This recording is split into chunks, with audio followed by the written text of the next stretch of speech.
Welcome to Day 2 at the 2021 MetLife Triangle TechX Conference.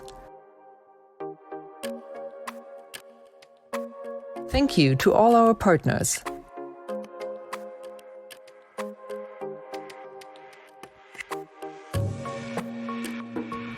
Coming up today,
first up, we'll hear from Susan Podlugar, Chief Human Resources Officer for MetLife.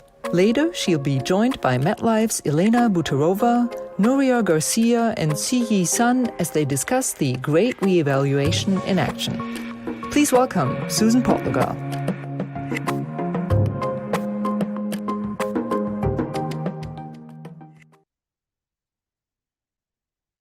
Welcome to our second day, Triangle TechX.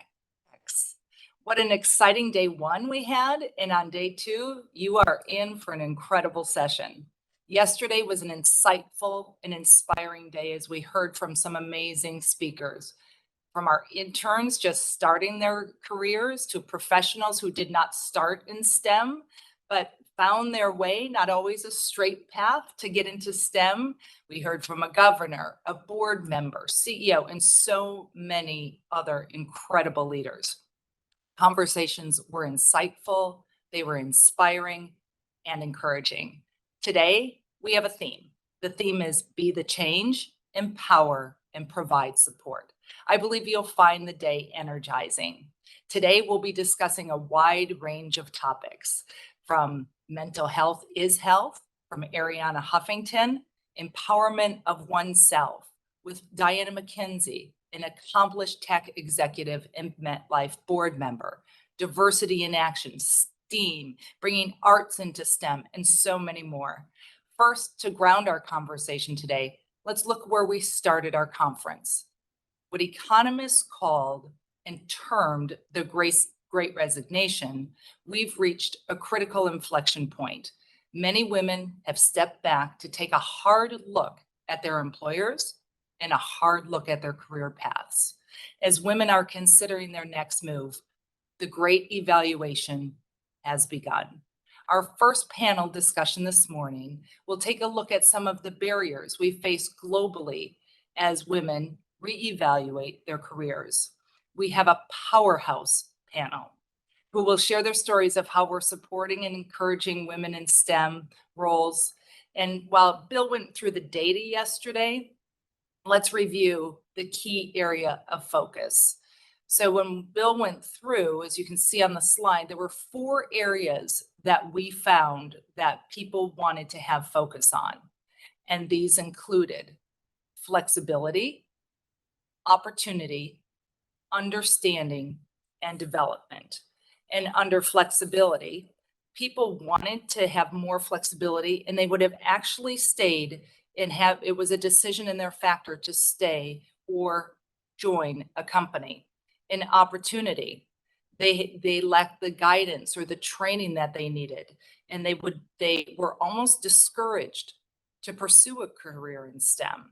An understanding, women say that they have negatively been impacted by the pandemic.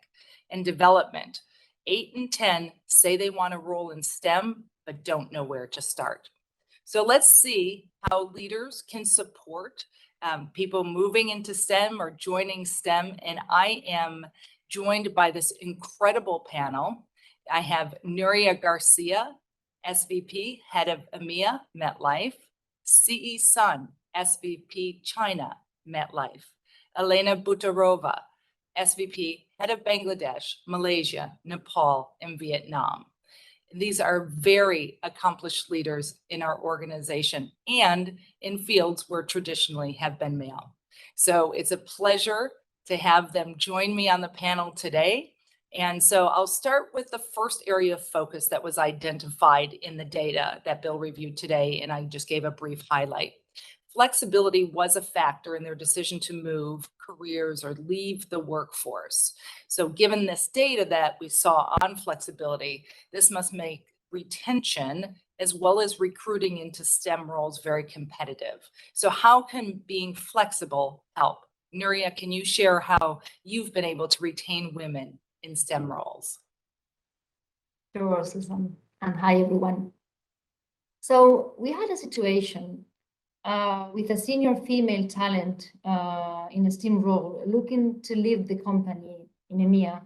And in fact, she was really on the edge of accepting an external role. And to us, it was really important to try to return her. For us, it was very important for her to stay at MetLife because we had new opportunities for her with higher responsibilities. And the reasons why we wanted to keep her are mainly related to the strong leadership skills she has, in particular related to the culture of collaboration and caring, so needed in the context of the projects underway. And now more than ever, we need the teams that do not work in silos and embrace collaboration with the business and the rest of the organization. And some of the female leaders bring that much more to the table. An empathetic, caring, and purpose-driven style that we need and definitely help us in our Winning the Future strategy. So we did manage to keep this talent at MetLife for several reasons. But one very important is that, all things being equal, she knew that in MetLife, we were well advanced on future work and flexibility was one of our commitments. And another one is that she also had opportunities to serve on a board, and this was something that she was seen as a development area she wanted to pursue. So these were the two main reasons why, it really helped us, and we succeeded in maintaining her in STEAM. And I would add that we also learned a lesson on how we should better engage with talents in advance, in anticipation, in particular more relevant in STEAM where there is clearly scarcity of female talent. That's great, Nuria. Thank you so much. And CE, as you think about this, recruiting, you're in a very difficult market. You're in China. There's a lot of the war for talent across the globe, and we see it in China. How about recruiting candidates into STEM? What have you done? Hi, Susan. Good morning, everyone. You're absolutely right. Recruiting is tough in the China market, especially for STEM professionals. We came across a very strong female AD engineer candidate a few months ago, and she was very candid with us and informed us that she's planning to have a baby, but is concerned how this might impact her career. While there are other candidates, our assessment was that she is the best fit for the team. So we engaged her and tried to alleviate her concerns by introducing our supportive culture and policies. We also shared success stories of working moms in similar roles. At the end, she chose MetLife over another competitor that offered her a higher compensation, because she's convinced that with MetLife, she will never have to choose between being a mom and being a successful STEM professional. That's amazing. That's amazing. And what I love about both your stories is this point of supportive culture, supportive policy, the stories that you shared. But the other thing, what you really went into was you got to know the individual and what that individual needed. And so that was extremely helpful. It's not, yes, you can have policies that go across the organization, but how does that apply to the individual is really important. So love those. Okay. So we're going to shift into opportunity. So as we look into opportunity, the data showed that it was 41% of women cited a lack of guidance, training, exposure as a major barrier as they were looking for going into these roles. Elena, let's hear from you and join into the conversation. How did you help give opportunities to women in STEM roles? I think it's very important that we are talking about opportunities across barriers, across silos, which sometimes we still see in MetLife. And these opportunities allows us to move women not only into STEAM roles, but also into leadership roles as well, which is, I think, great opportunity as such. One of STEM talents have been working with MetLife for many years, starting as claims specialist, gradually growing to life claim manager position. Through the rotation, because she already achieved the maximum on her job, and we provided an opportunity to rotate to another position, to be a leader of medical claims department, servicing more than 400,000 customers of MetLife. And now, then we moved her also for another role on EB operations, which also a great machine within the company. And now it is Mahashawi in Egypt. Now she's been promoted to be a chief operating officer of the entire MetLife Egypt company. It's a big role, and it was not a surprise for her or for others, because she did the maximum of her capabilities, but she has been supported also by myself. That time I've been GM in Egypt, by chief operational officer who was supporting her as well, and mentorship, and also different MetLife Accelerate Talent programs.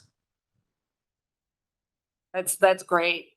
And I love that about the rotation, that you're thinking of people and how do they move and how do they gain skills, because it's not just within one specific area, but it actually increases their ability as they look across. Nuria, how about looking at the importance as of looking within an organization to grow that STEM talent? Yeah, I also have a personal experience. At one point in time, I was accumulating several hats and found myself leading both sales and marketing. So this meant that I was leading a group of people with quite different set of skills. And I had under my responsibility the CRM team. And we needed to support this team with additional resources. We were looking in particular for another data analyst. So we decided to look within the organization instead of going outside to the market. And I knew of someone else in my other teams who was a key account manager at that time, who was looking for new opportunities. And she had, and she still has, but very good analytical skills and very good understanding of the business. And we felt she had the aptitudes to do this other role. So we talked to her. We proposed to her to become a data analyst. She wasn't really like at the beginning, like worried that how she could do that. It was a very specialist job, and why she would be able to succeed. But we did help her with, of course, onboarding the new role and train it, etc. And she's really a great example, giving someone exposure to a STEAM role. She was able to learn and grow into the role. And I have to say that her previous experience with that business understanding made her a great asset in the CRM team. And I think that's really why it's so important to mentor and role model and identify those people that might be the right fit for roles in STEAM, even if they are not thinking about it, they don't think that is really the evolution they would get. But sometimes we know that, and she would not have the career she has today if she had not taken this risk and been identified as someone that could fit into a STEAM role and being very successful in this role. And Nuri, I think where Elena and you both came in is the role of a leader as well, of looking and identifying who is that talent that we can learn, that we can develop, that we can grow, that may have not proven themselves in a specific area, but they have the aptitude, they have the learning mindset, this ability of the individual to demonstrate a growth mindset, a learning mindset, leaning into operations, taking a risk in their career, but the organization mentoring and providing that support in those rotations. It's we always talk about yes and in the organization. These are beautiful examples of a yes and. It's the organization, the leaders identifying the talent, but then the talent leaning in and stepping into their role of really demonstrating that aptitude and learning mindset. Beautiful, beautiful examples. So we also have some barriers that women face as they go through. And I think the data was 48% of the women were saying that COVID-19 pandemic has negatively impacted their career path.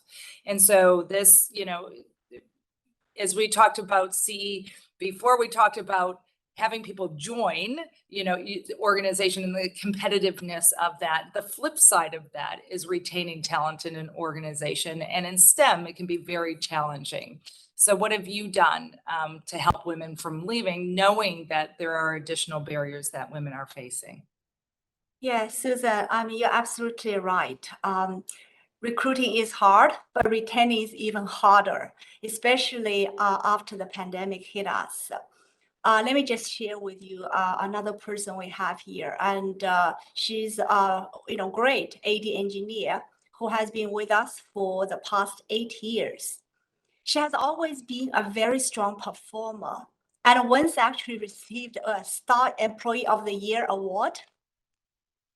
And she has a 12-year-old daughter, and became increasingly harder for her to balance her job and family since COVID. Because for an entire semester, her daughter had to study from home with parental supervision. And really, for a while, she was seriously considering whether she should put her career on hold for a few years, maybe just to manage the situation, to be with her daughter. I think what is really, really important in this scenario was how the entire team stepped up and showed support to each other when it is needed. So once the team members, the managers, learn about her struggle, and they offered her as much flexibility as possible, including flexible working hours and working from anywhere to accommodate her needs. As a result, right, we're very happy to share with all of you the results. She's very appreciative of the support and understanding she got from the company, from her manager and the teammates, and decided to stay on the job. And most importantly, she continued to deliver great performances since then.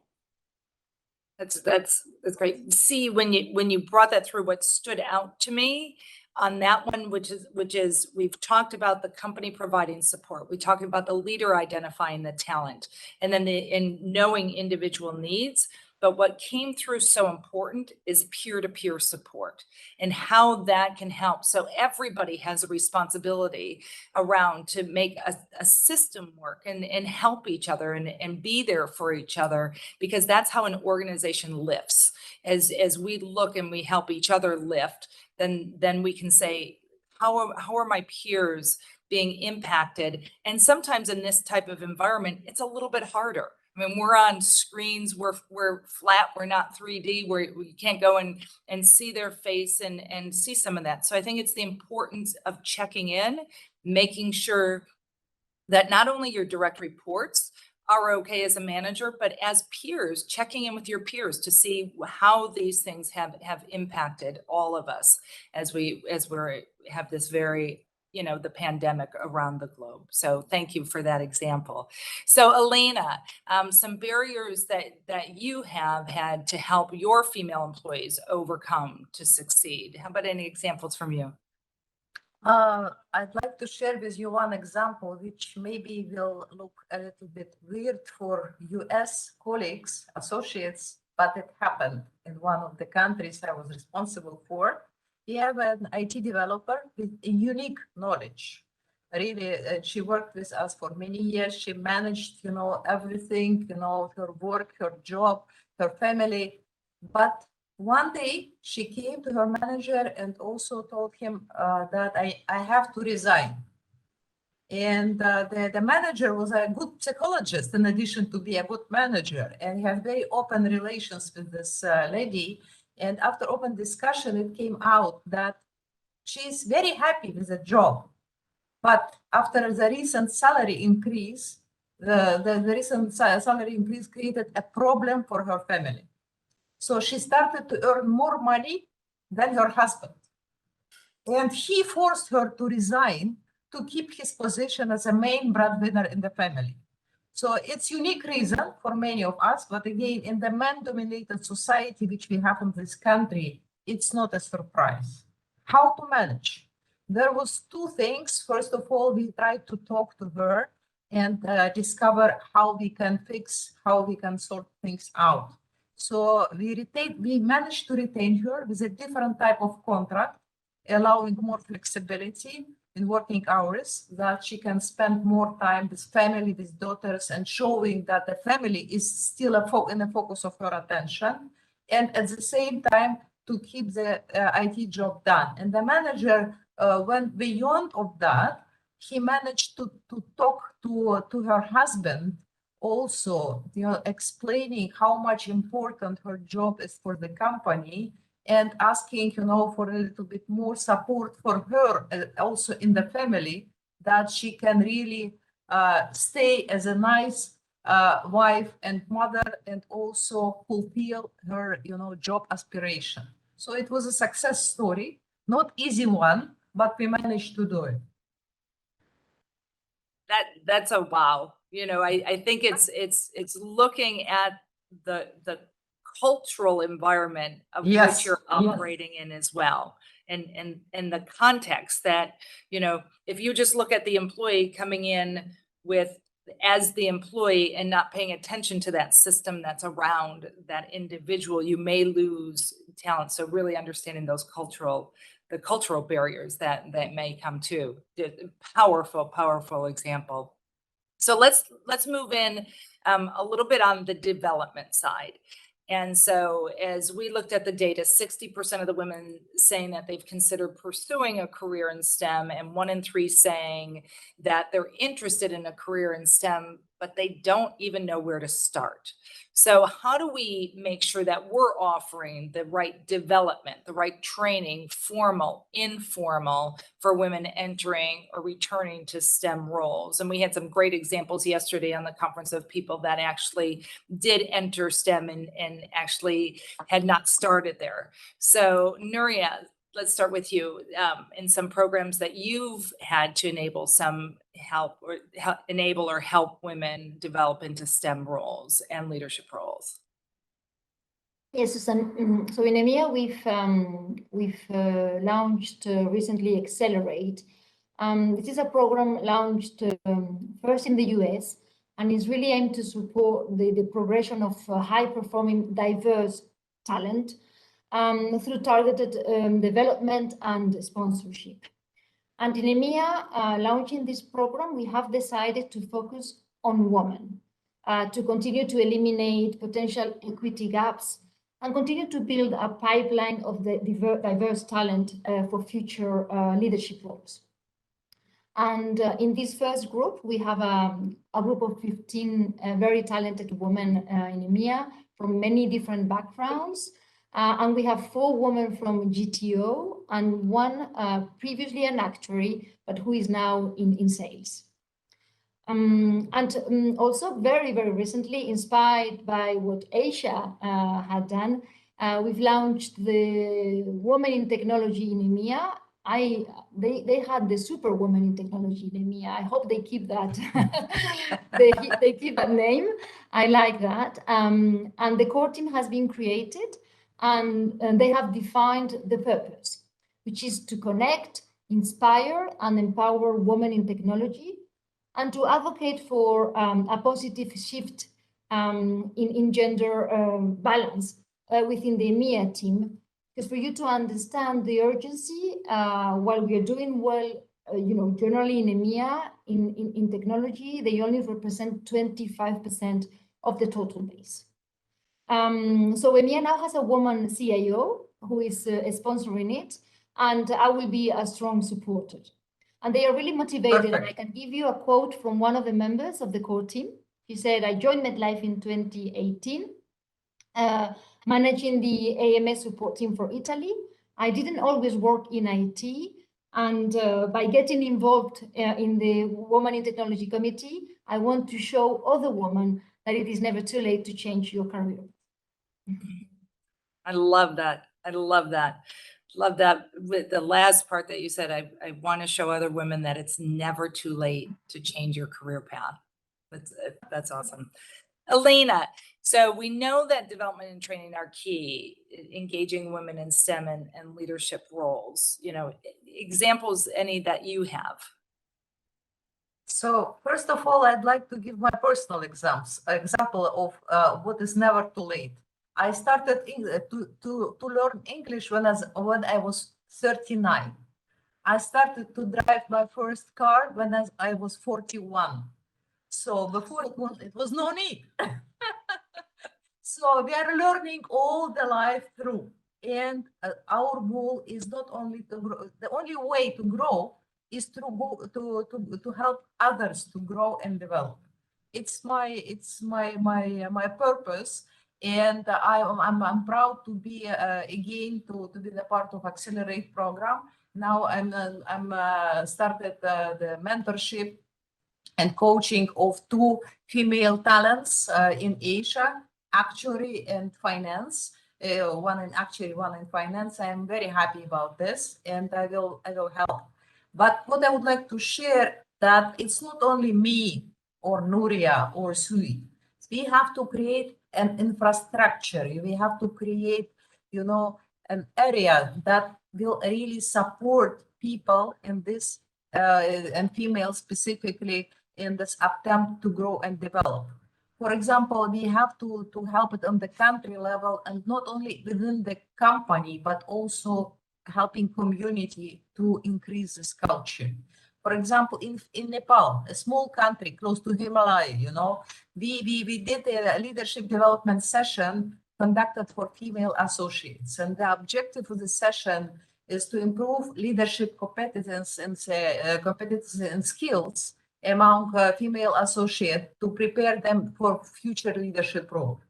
And in Bangladesh, just in addition to all the efforts we do to support female associates in MetLife, so we know the importance of building the actuary profession.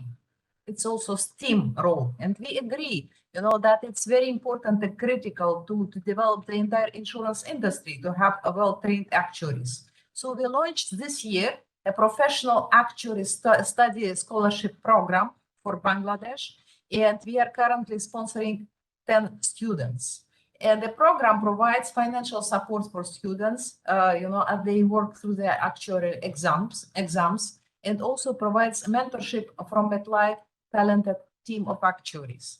And the actuary from Bangladesh became, got an award this year from MetLife. So it's very important. Again, I'm repeating myself, but it's very important. Not only to help the people around you, help the people in the company, and help female associates in the community. I think it's our purpose to help people to live better life. We are MetLife. Absolutely. Absolutely. And I love connecting back to purpose and what do we do? I mean, our purpose is always with you, building a more confident future. And this is what we're talking about, building more confident futures as we have, and we're able to help our talent and they have more confident futures, then they have the skill set to help all of our stakeholders, our customers, our communities. And so it's in our shareholders. So it's a great circle that you're looking at. See, I know you have some examples, but you have an interesting take on this conversation because you are STEM to GM. And so you started out your career as an engineer, was your first area of study, then in actuary, chief actuary of Asia. And so tell us a little bit about your story of STEM to GM, as well as what you've done to help others develop. Oh yeah, Susan. I thought today we tried to, convince people, female talent to join into the STEM profession. I'm the opposite direction, right?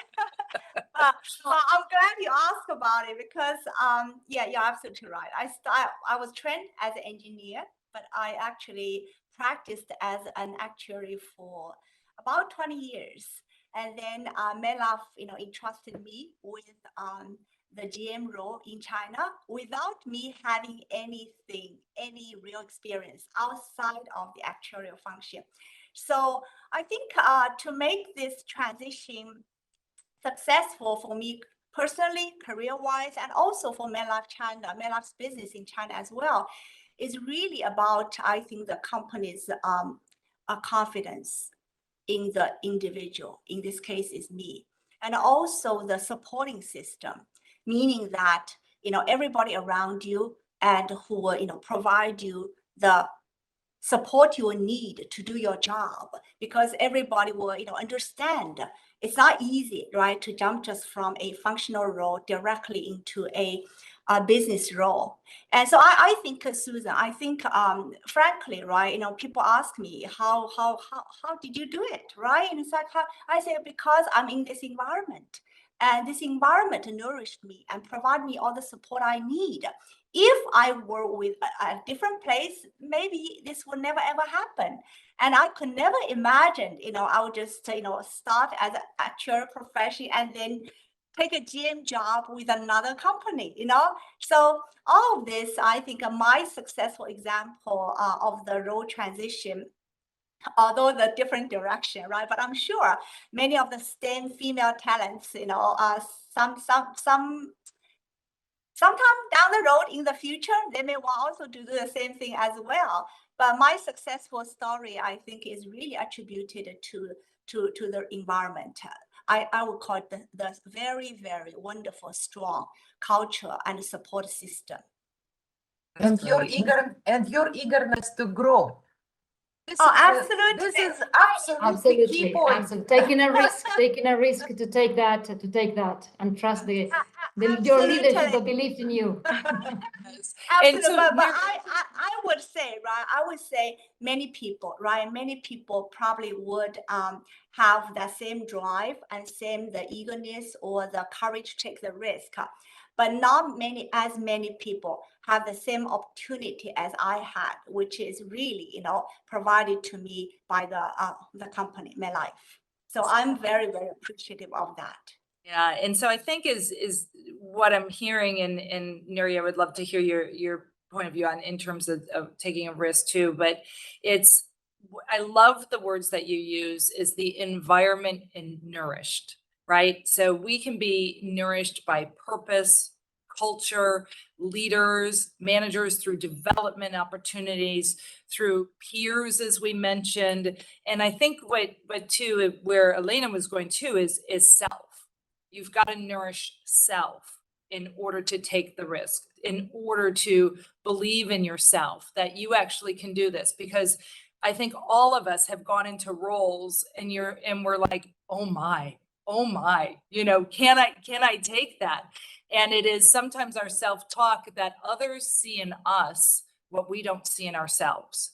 because we're harder on ourselves and our self-talk is harder on ourselves. And so leaning in and believing in self is an actual beautiful foundation to start on, even though you may not have all the answers. So Nuria, any examples or thoughts around that? Yeah, no, I can only say that it's really, most of the time we are hard on ourselves, and you know, the people around us see things on us that we don't see. And so I think that is potentially not be that hard on ourselves, but also trust in that culture, in that environment that she was saying about caring and you know, and trust that you do trust the people that see something in you to go and lean in and take the risk. I think that's, in my career, it's been that very often, and I think they've proven me they were right, and I've proven them they were right after succeeding in the role they were proposing to me. That's great. That's great. So I have one last question. We have a lot of folks that are joining us today that either are starting their careers or want to move up in their careers. And you are examples of executive leaders who have moved through the ranks and have gotten to extremely successful positions and in male-dominated fields as well. So any kind of words of wisdom or advice that you would give in our last few minutes here? There is no wisdom. There is only one thing which is really important. I think it's about trust and partnership. And partnership with your colleagues, partnership with your associates, partnership and support from your family as well, which is extremely important, and specifically for female. Because in case you don't have, in case you have a second front at home, it's a disaster. So you have to support your kids, and your kids supporting you. Your spouse, the same. Your friends, your colleagues, your associates. You're creating an environment and infrastructure which really supports development. And then success will come, no questions. It's great. It's great. See? I think what Alina said, absolutely, I agree with you, right? And I remember very early in my career, somebody told me this. Sometimes we paid a lot of attention to our identity, like because when I moved to US, right, I'm an immigrant, I'm Asian, I'm a female. And I think this I'll call him my mentor, and told me a long time ago that don't focus on the differences. Focus on your performance, focus on what value you can bring to the table, focus on what you can contribute, right? When you focus on the job at hand, and actually the people around you will evaluate you, accordingly as well. So I took that advice, whenever I encounter certain challenges or, some kind of barriers, I just tell myself, you know what? Focus on the task at hand and bring value to the table, and everything will be fine. That's great. Great advice. Exactly. Nuria. So, I mean, I echo everything I've heard, but maybe if I have to say, I would say something different is, yeah, it's been, always eager to learn. So any experience, any opportunity, even if sometimes you fail, you learn from that. So always be open to learn. And then, set up an ambition, because it's something also about it, right? Be vocal and make sure that you have an ambition and you are not ashamed of saying what is your ambition. It doesn't mean that it has to be tomorrow, but set up yourself a cap, and that's important, because I think you will then get it and deliver on your ambition. Love it. And, and if I were going to say and add to, we always talk about here, as I mentioned, a yes and. So yes and to all of yours. And listen, I think we have to get comfortable with asking for help. And we don't always have the answers. And asking for help is not a sign of weakness. It's actually a sign of strength. And and you will find that people are very willing to help. But showing that initiative that so many have talked about, and believing in yourself, and because sometimes it's a little intimidating, but when you sometimes stand on that skinny branch, or you have that courage, that will actually, that courage and that belief in self will be able to help you propel. So it's been a great conversation. So just to wrap, I mean, what a privilege to have a conversation with these three incredible leaders. And I love that we had an examples and we were able to bring people through tech, but we are also have the M. We have some great development on the actuarial side as well, as CE mentioned, but incredible support and nurturing for our employees, and looking at the tech and so many companies that we've been partnering with, looking at how do we actually create the pool broader for all of us. And it's been, back to Elena's word on partnership. It's been a great partnership, and the yes and of company and individual coming together is absolutely critical. There's so much opportunity, there's so much talent, and what we want to do is we want to bring out the potential of every single person. You have so many gifts. Our employees have so many gifts, talent looking in, students, so many gifts that you bring to the table. Look for the right company, the right environment, the right leaders, the right nurturing and peers, and also stand for each other. So thank you so much. Greatly appreciate your day, and be well. Enjoy the rest of the day. Thank you. Thank you.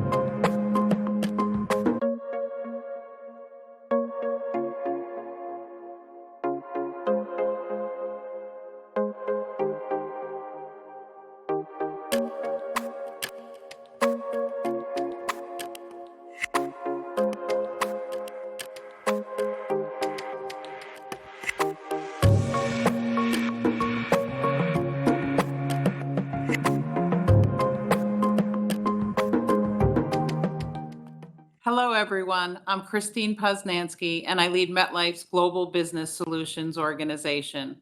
I'm absolutely thrilled to be part of the Triangle TechX this year. As you heard in the program earlier, MetLife is now in its third year of hosting this event, and it truly gets bigger and better each year. And for me, that's so exciting as we are able to connect with, encourage, and inspire more and more amazing women. And that really is what it's all about. I'm here with you today to talk about a very important conversation around well-being, specifically well-being as a business strategy, and how it has the power to revolutionize our culture, our thinking, our workplace, and our lives. MetLife's recent 2021 Employee Benefit Trends Study highlighted employee stress, burnout, and depression are on the rise. In fact, 34% of employees responding reported feeling burnt out. That's more than a third of our workforce. And over 70% of employers cited employee stress and burnout as a major concern. And I don't think that comes as a surprise to any of us. We all see it, feel it, and live it to some extent every day. So how do we shift this dynamic, elevate the conversation, and take action to become more resilient as employees, employers, mothers, fathers, caregivers, and members of the community? That's what we're here today to discuss, and I'm absolutely delighted to be joined by our esteemed guest and an expert in this space, Arianna Huffington. Arianna has a passion around empowering women to take control of their well-being and lead more purposeful lives. She is the founder and CEO of Thrive Global and the founder of the Huffington Post, the author of 15 books, including most recently Thrive and the Sleep Revolution. In 2005, she launched the Huffington Post as a news blog site that quickly became one of the most widely read, linked to, and frequently cited media brands on the internet. In 2016, she launched Thrive Global, a leading behavior change tech company with the mission of changing the way we work and live by ending the collective delusion that burnout is the price we must pay for success.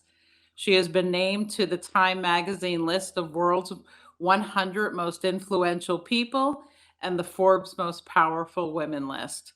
Welcome, Ariana. I am so delighted to have you here today with us. Christine, I'm just so happy to be here with you and very much looking forward to our conversation. So you honestly seem to do it all and so flawlessly. In your book Thrive, which I absolutely loved, you talk about a wake-up call where you began to question conventional success. You had it all. You had the money, you had the power, but you felt that you were missing something. Can you tell us about that moment and how it reshaped your perspective? It was actually 2 years into building the Huffington Post. I was the divorced mother of 2 teenage daughters. And I had bought into the collective delusion that in order to be super founder and super mom, I really didn't have the luxury of taking care of myself. And I collapsed, literally, Christine, hit my head on my desk, broke my cheekbone. And as I went around from doctor to doctor, from echocardiogram to MRI to find out what was wrong with me, did I have a brain tumor? Did I have a heart defect? I was basically diagnosed with burnout. And that was 2007. People were not talking much about burnout. Now it's everywhere.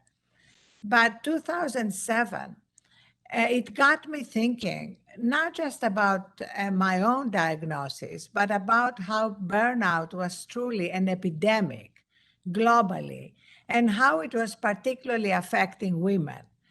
And in fact, looking at the data, women in stressful jobs, and that includes all of us, have a 40% greater risk of heart disease and a 60% greater risk of diabetes. So we process stress differently. And as a result, it has an even bigger impact on our health, our well-being, and of course, our productivity. So I started covering all these issues exhaustively on the Huffington Post. But by 2016, I decided I didn't just want to raise awareness around these issues. I wanted to help people change behaviors. And I couldn't do that through a media company. And that's why I left and launched Thrive Global to really help people move from awareness to action through small, daily, incremental steps that become healthier habits. That's so inspiring. And as you said, talking about this idea of burnout before it was really being talked about at all is just so relevant now. And when we think about what we all have been living through really since, early last year, the way that that's changed everybody's life. I've seen articles and I've heard you refer to the year 2020 as the year of resilience.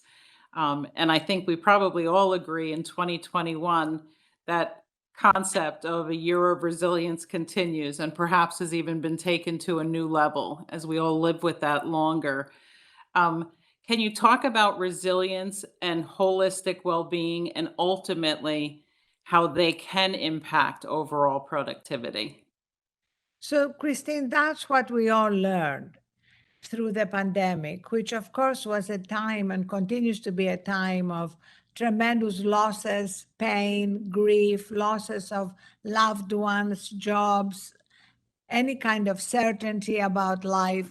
But it's also an amazing catalyst. Christine, as you know, being the incredible business leader that you are, it's very hard to change things, whether it's culturally within companies or within societies. But a crisis like the pandemic is a catalyst. And so we have now this once in a generation opportunity to redefine work and productivity. And I know at MetLife, you talked about the great resignation also being a great reevaluation. And I think we're all going through this reevaluation of what matters in our lives. And how can we be great at our jobs without sacrificing our health and well-being. That's why I love that in your introduction, you talked about well-being as a business strategy. That was kind of my passion in launching Thrive Global. I wanted to take well-being out of the warm and fuzzy category. Yeah. And put it squarely in the middle of business priorities. Because we have the data and the science that show that when employees are burnt out, depleted, exhausted, they are not as productive, they are not as creative. And to go back to your question, they are not as resilient. And resilience now is recognized as a big priority for companies. You know, if you don't have resilient employees, you are not going to have a resilient business.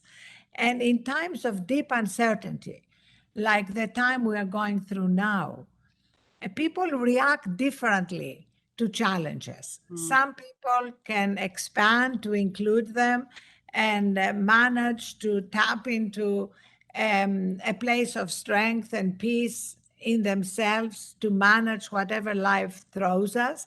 And others are completely defeated by it. And the difference is, have we cultivated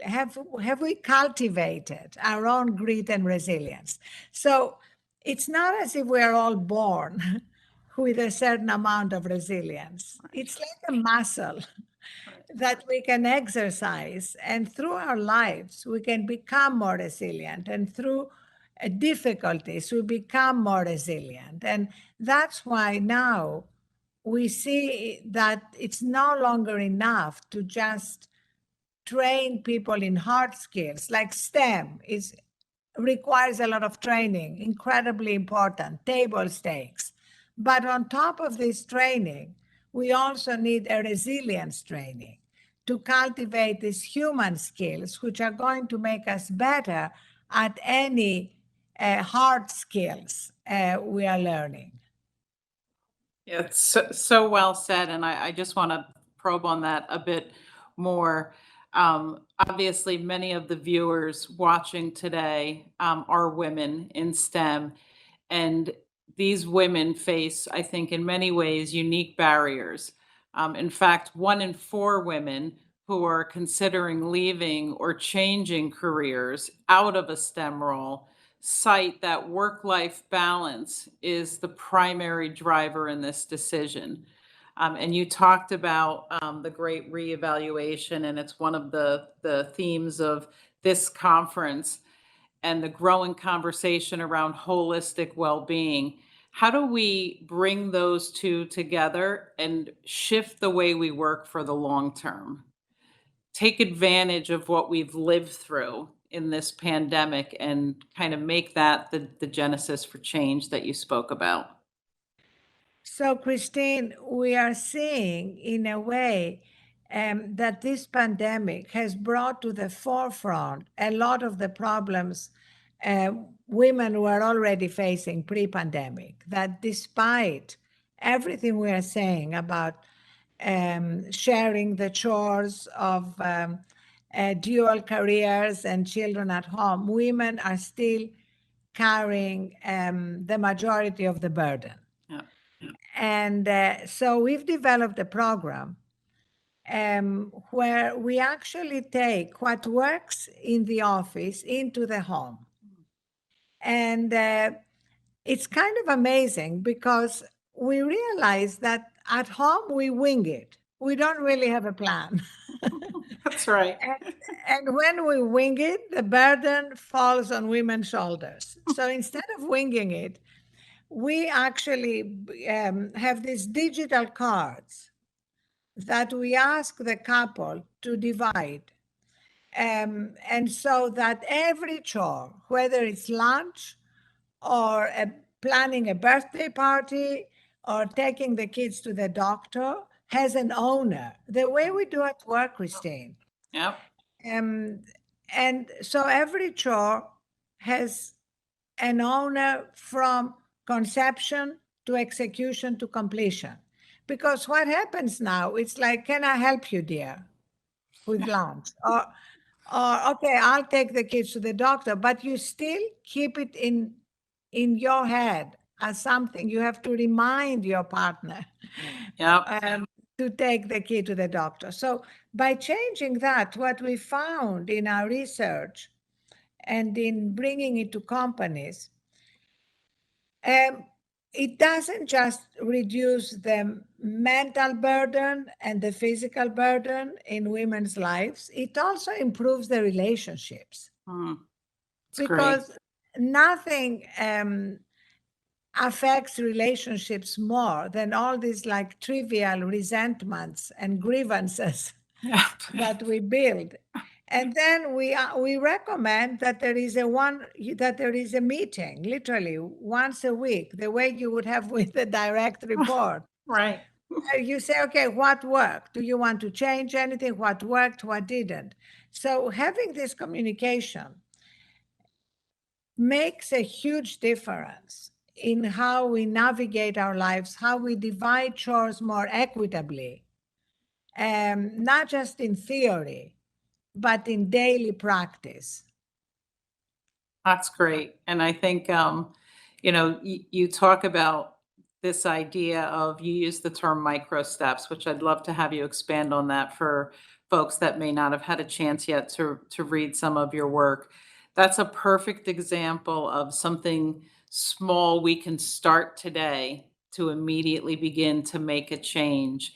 How can you give us other ideas on how folks listening today can put a greater focus on holistic well-being so that we can all live with less stress and have more joy and fulfillment in our lives? Yes, what I love, Christine, and what makes me optimistic is that through these micro steps that we call too small to fail, Yep. we can actually change our lives. We can build these healthier habits and bring more joy into everything we're doing. And I'm a lot older than you are.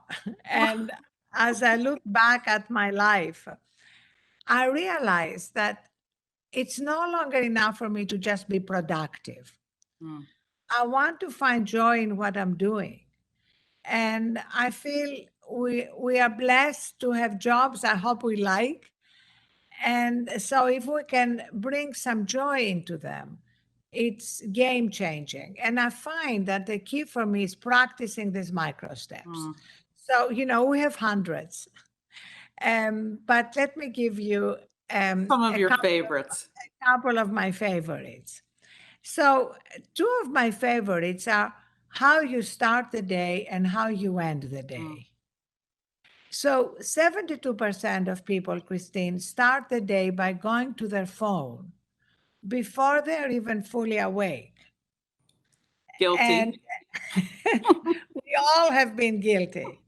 So my favorite micro step is, can you take 60 seconds before you go to your phone? We are not saying, can you take 20 minutes to meditate? No, we are saying, can you take 60 seconds to take some conscious breaths, or to set your intention for the day, or to remind yourself of what you are grateful for. And then at the end of the day, we need to pick a time that we declare an end to our working day. The truth is that I bet there's no one listening who has a real end to their working day. We could stay up all night handling things, texting, emailing. As a result, we need to declare it. And because we are creatures of rituals, I declare it by turning off my phone and charging it outside my bedroom. I know this may be like a bridge too far, really hard. Okay, start with one night a week. and see the difference. We even have produced a little phone bed that's a charging station with a little blanket. And you can put your phones under the blanket, tuck them in, wish them good night. If you have children with phones, you teach them that their phones should not sleep with them. They go in the little phone bed. And Christine, if you like, I'll send you one. They come in I would mahogany, love, wood. You can pick your color. I think, judging by your beautiful home, maybe mahogany would be better, but let me know and I'll send it to you. And it's really it's a way to support what we're doing. You know, willpower is not an infinite resource. Mm. So we try to build our environment in a way that supports healthy habits without depending too much on our willpower. So that's my second favorite micro step. And a third one would be what we call habit stacking. Like there's a lot we do during the day that doesn't involve our brain, like washing our hands or washing the dishes. During that time, can we think of 3 things we're grateful for? So constantly during the day, we remind ourselves of what we like about our lives. And gratitude is the greatest antidote to anxiety and depression. So that's where the 60-second reset that's in our Thrive app, and it happens to be my favorite feature, comes in. Again, because it's based on neuroscience, right. that shows that it takes 60 to 90 seconds to course correct from stress. So while stress is unavoidable, cumulative stress is avoidable. And it's cumulative stress that leads to hypertension and all the difficulties winding down at the end of our day. That's so well said. And I think, all of us kind of taking those micro steps and the little actions and changing habits, so important, right? To helping us to live more joyful lives. Do you think that as leaders and employers, we're doing enough today? And this is across the, not just obviously at MetLife, but across companies. Are companies doing enough to help employees to practice well-being and to help ensure that we're holistically focusing on the whole self throughout? And what more could we be doing? Well, there is obviously a lot more we can be doing, but I also want to stress that there is something fundamentally important happening when this conversation about well-being right now between us is being conducted by a business leader like you.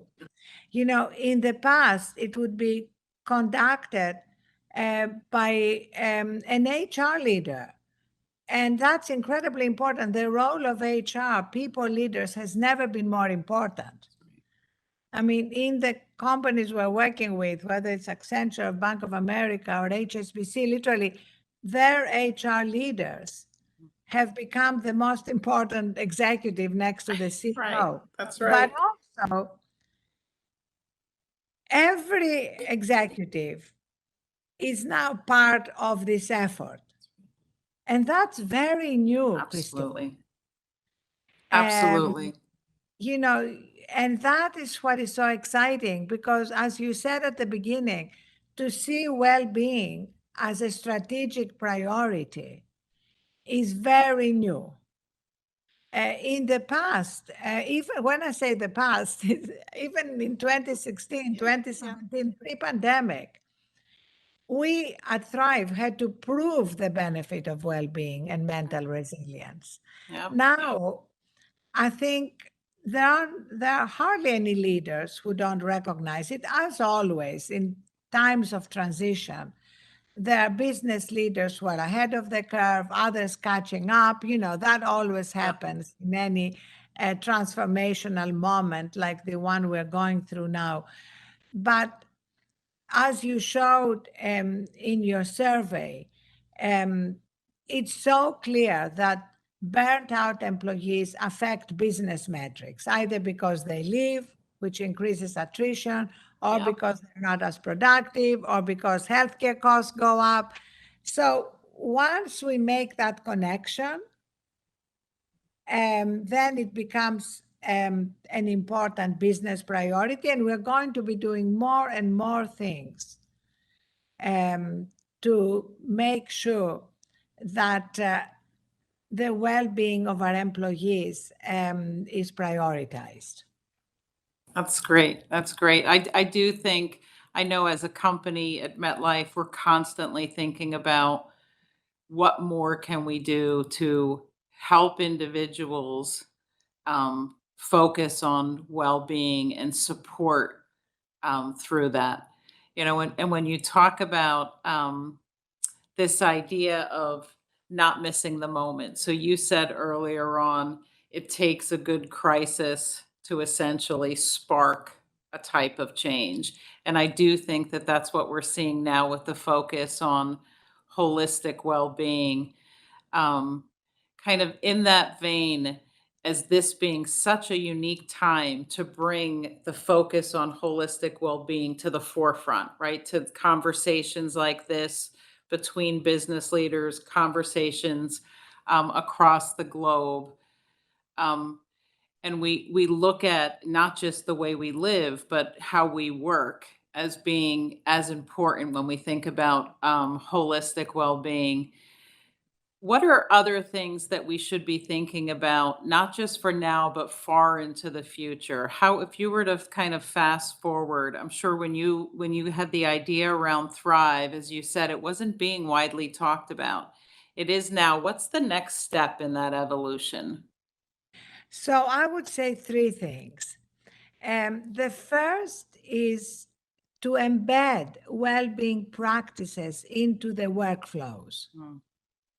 So it's very important, obviously, to give mental health day, or a day when the focus is on well-being practices, on learning more, on, I love the term you use, continuous improvement. But, we've all perhaps had the experience of going on a fantastic 2-week vacation and returning to work and being burnt out within 48 hours. So That's right. what we prioritize at Thrive is embedding these well-being practices into what we do every day. So, for example, the reset that I mentioned, I know you are a WebEx company. We are bringing it into Cisco WebEx so that, let's say, at the beginning of a meeting you're having on WebEx, you can download one of the preloaded resets. It's coming preloaded with hundreds of resets that can give you 60 seconds of a break between meetings. One of my favorites is the 7 Wonders of the World. That give you perspective, that remind you not to sweat all the small stuff. No. But also, and that's my favorite feature, you can build your own reset. So if you see my reset, it has pictures of my daughters, my dog, favorite quotes, a piece of music, and suddenly in 60 seconds, I'm reminded of what I love. But it's also an opportunity to bring more intimacy and connection at a time when a lot of people are not physically together. So we start every team meeting, for example, with one of us playing the reset. So right now, if you played your reset, I would see a picture of your daughter in Boston College, or maybe a landscape you love, or a piece of music you love. And suddenly I would have a deeper glimpse into you.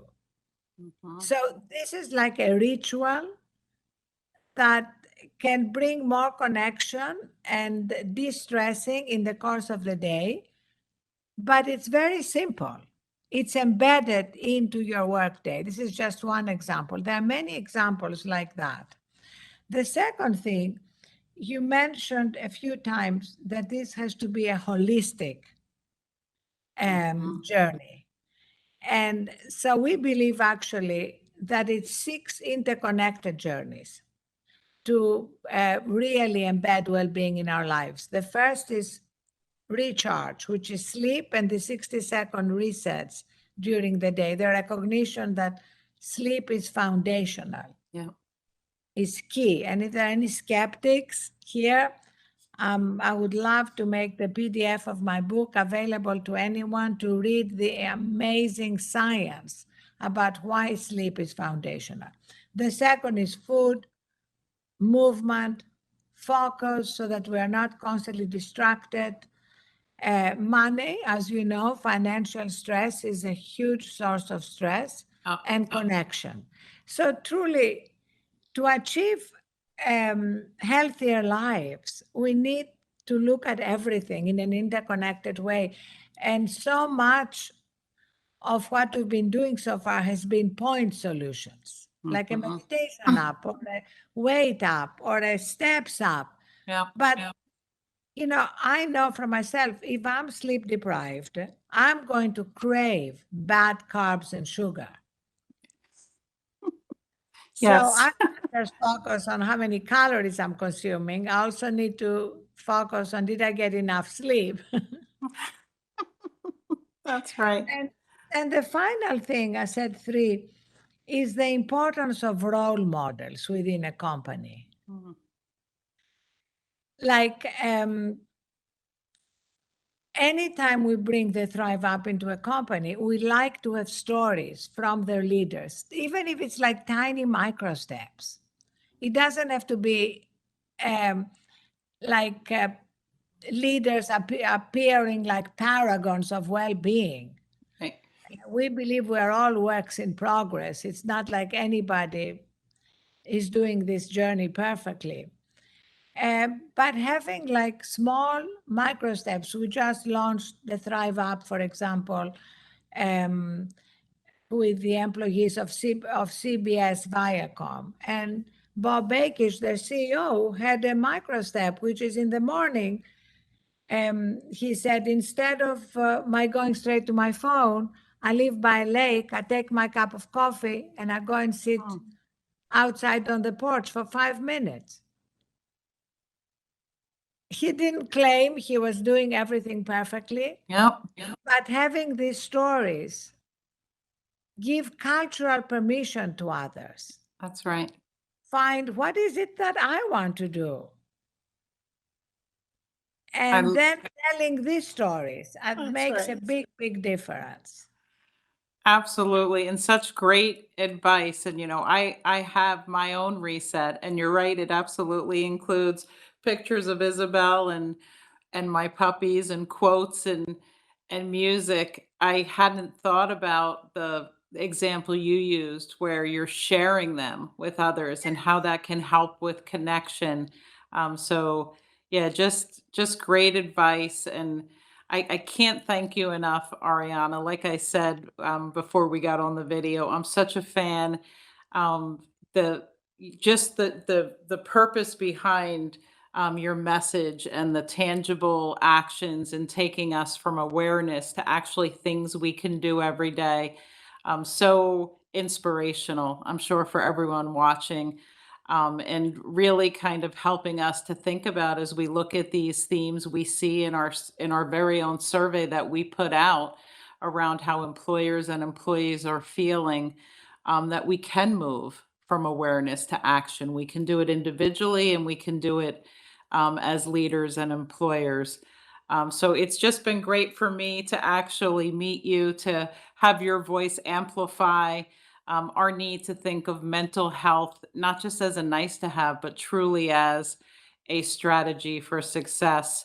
And as you've kind of shown us different ways to course correct and reset, I like the idea of, escorting your telephone outside of the bedroom and putting it to bed, and I'll absolutely take you up on the offer for a bed for my phone to do that because I am definitely guilty. Even if I wake up in the middle of the night, I look to say, oh, let me see if I heard back from someone in India, where I happen to have a large team. So um, definitely a small micro step that I personally plan to take, and I hope others on this call join me in finding the micro steps that work for them. So again, just thank you so much. It's been an absolute pleasure.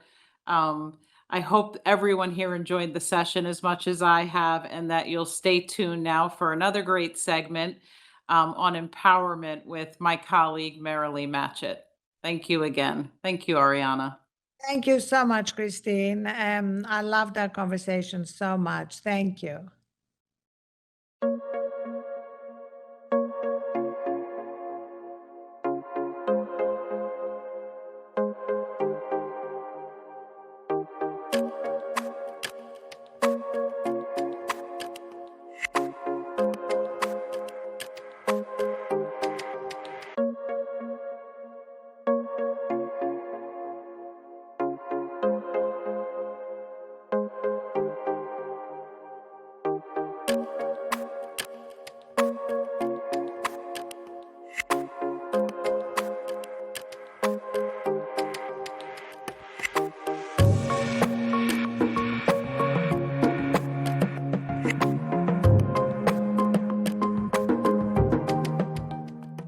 Welcome back, everyone, as we continue with our exciting Day 2 program here at the 2021 Triangle TechX Conference. And remember, you can share your thoughts throughout the conference on social media with the hashtag MetLifeTTX. I'm Marilee Matchett, Executive Vice President and Head of Global Customer Service and Operations at MetLife, and I'm so glad to have the opportunity to be moderating on this session on empowerment. And I'm joined today by Diana McKenzie, a member of MetLife's Board of Directors and former Chief Information Officer of Workday. In this session, we're going to be covering some great themes, including how to take educated risks, giving yourself permission to fail, and the danger of being comfortable. I'm particularly passionate about this topic because it closely mirrors how I think about my own career pathing. And when you walk away from today's session, I hope you have the insights you need to make the bold shifts you'd like to make in your career. And with that, Diana, why don't we jump in and get started? So if we start Sounds good. This big topic of being comfortable with being uncomfortable. I think one of the great contradictions in life is as humans, we try and step away from discomfort. But the reality is, if you feel no discomfort in your job, it might mean that your development curve has flattened out and that you're starting to tread water. And the mentoring advice I speak to people most often about is you need to get comfortable with that feeling of being uncomfortable. And I'd love to know, how do you think about the danger of being comfortable and how has that played into your career decision making? So, Marilee, I couldn't agree with you more about the importance of this mentoring advice. I think it is likely the most important mentoring advice that we can give anyone that we're working with to develop their career. I have been fortunate to mentor so many women at various stages of their career who have promising potential. And when we very first start the conversation, it typically starts with a question about career planning and how do they think about their next role. And I often want to pause and say, let's don't start with the next role. Let's start first with where you are. And there are 3 questions I like to ask that give me a good sense for where the person is that I'm speaking to. And the first of those is, when you wake up in the morning, are you more concerned or challenged by the amount of work you have to get done, or by the content of that work, the difficulty of that work? The second question is, when you look at your calendar over the course of the week, the month, the quarter, what percentage of your time do you spend just executing heads down? And what percentage of the time do you spend researching and learning to learn more about what you're working on? And the last question is, whenever you take on a new assignment or you set out to accomplish a goal, how confident are you that you will be successful? And if the answers to those questions falls on the more confident end of the spectrum, the more execution focused end of the spectrum, or the more I just am challenged with the amount of work I do, that to me is a good signal that this person is ready to get comfortable being uncomfortable. And that then gives us the opportunity to have a conversation about what that looks like. And at that point, the conversation can either take on, what do you need to do to have a healthy amount of fear about what it is you face on your daily schedule? And that could be taking on a new assignment, something that's very different, something you've ever done before in your existing role, or potentially looking for a different role in the organization that gives you an opportunity to grow and accelerate your development. That's fantastic. And I love the statement. I was writing down a healthy amount of fear in your role. And if we sort of extend that point around the fear and failure, I think the importance of failing fast and picking yourself up is in and of itself a form of empowerment and helps us get ready for the next role. And we teach others that it is okay to fail, but we often hold ourselves to a different standard. Can you share a story of where you failed, how you dealt with it, and perhaps how it affected your next step in your career? I certainly can. When I was in the life sciences industry, I was about 15 years into the industry, and I dedicated the vast majority of my time there in a role where I faced off against the R&D function of the company. And because I'd spent so many years working with the R&D function in IT roles, I was, quite frankly, very comfortable with that function, and I understood, and I felt like I could be really productive and we could get a lot of great work done.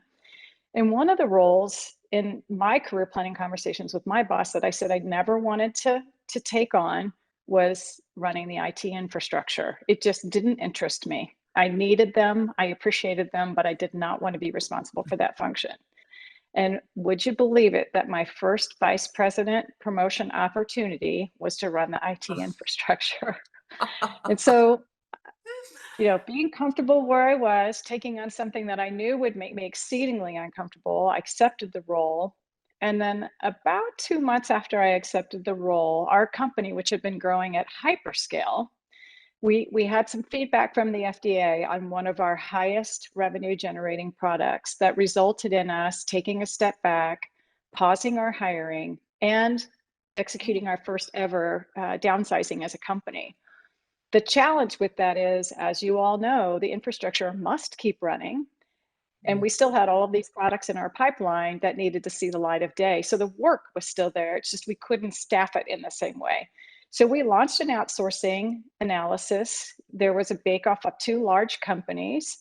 After thorough exercise, we selected the company that we felt was most prepared to take us on. And in the final hour, our CEO and my boss decided they didn't like that company and asked us to go with the runner-up. So we did.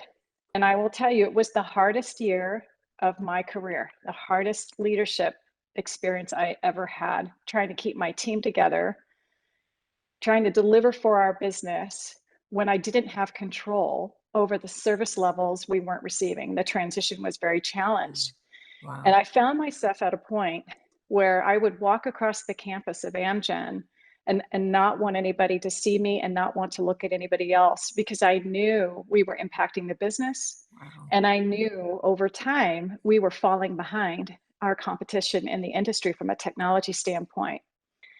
And a friend of mine introduced me to a book that was about a Delta Ops Special Forces commander in a battle in Afghanistan in 2003 who failed at his mission. So I read the book. And it turns out he was a regional sales director at Amgen. So I met with him and we talked about it. And he obviously was experiencing the service level I was delivering to the business. And he said, Diana, I wrote my own book about that experience, and it's called The Men, the Mission, and Me. So I read that book. And what I learned from that was it's really all about, actually, it's the mission, the men in me, all about the mission. That's job one, whatever you have to do to be successful at the mission. Job two is whatever you have to do to keep your men and women motivated and engaged and resourced to successfully accomplish the mission. And job three is you, which you come last. And that philosophy became a philosophy that I adopted then and keep to this day. Several months later, I was called into a meeting with my boss and our COO, who would soon be our CEO. And I was asked a series of questions about how this outsourcing was going. My boss, of course, wanted to be very positive. I just couldn't. At that point, the mission of the company was being put at risk with the challenges we were facing. So I was very honest about how things were going. And I thought for sure I would lose my job. And I had this conversation with my husband. I have to tell the truth. He actually worked at the company at that stage, so he knew what I was dealing with. I was very honest, went home, thought this is it.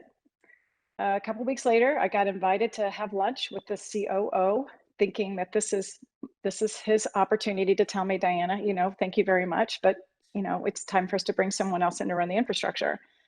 And instead, he offered me the CIO job. Oh. I was taken aback. And he said, Diana, we need you to fix this. You have 1 year. If you fix it in a year, you'll get to continue being the CIO. If you don't, we'll find somebody else. And I'll tell you what, I would never have come across the book.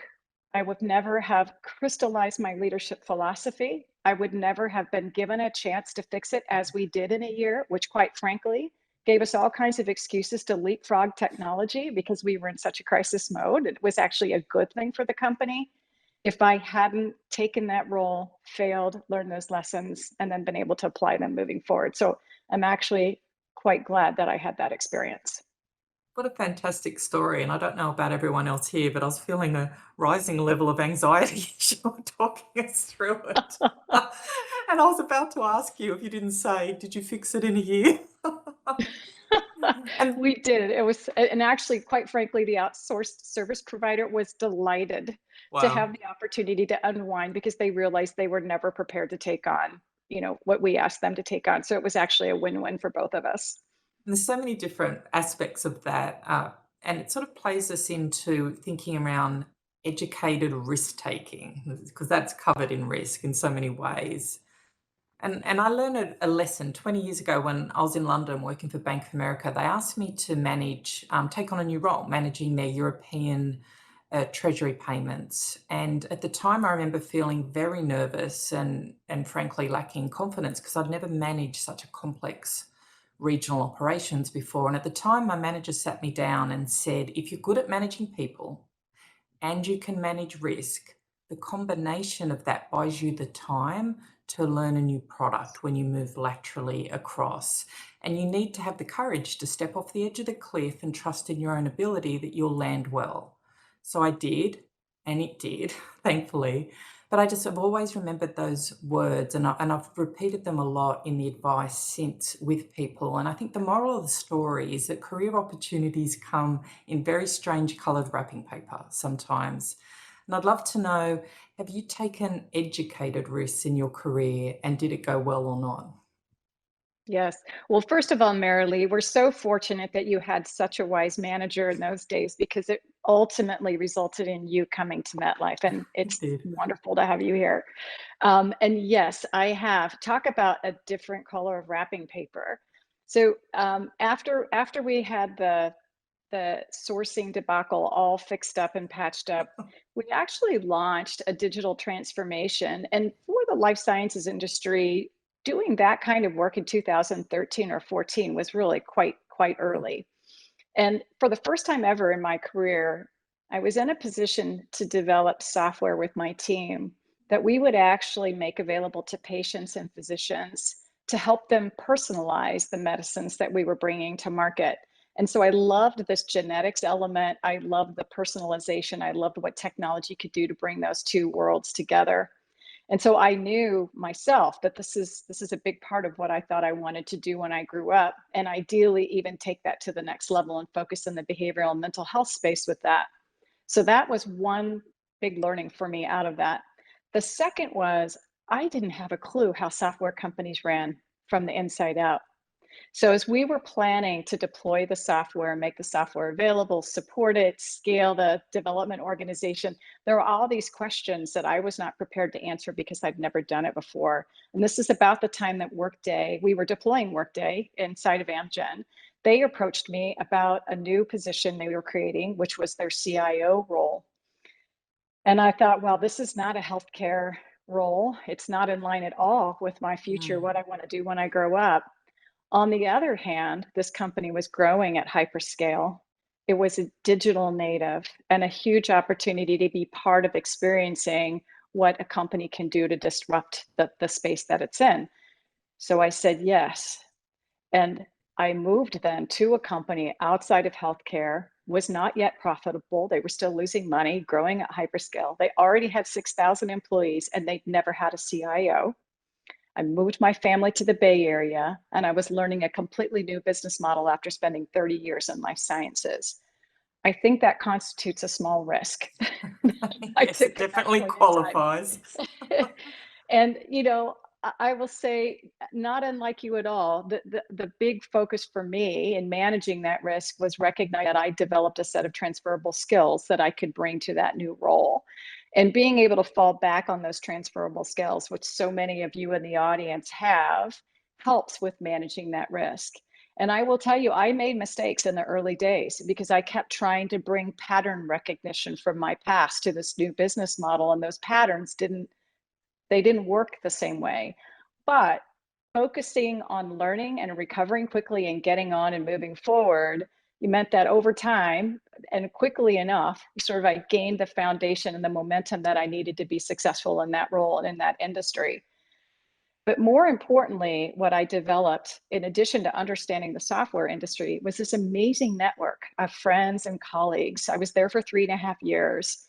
My role description included meeting with the CIOs of our prospective customers and customers. So I got this amazing opportunity to meet all these CIOs, to meet their fellow executive leaders, to meet individuals in the VC community and the private equity community in the Bay Area, and then just other CIOs and tech companies like me. We formed the Silicon Valley Women's CIO Network, and I just went and looked up today how many members are in that network. I co-founded it with my friend Alvina Entart-Zora.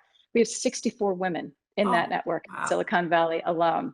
And we are just this community that supports and lifts each other.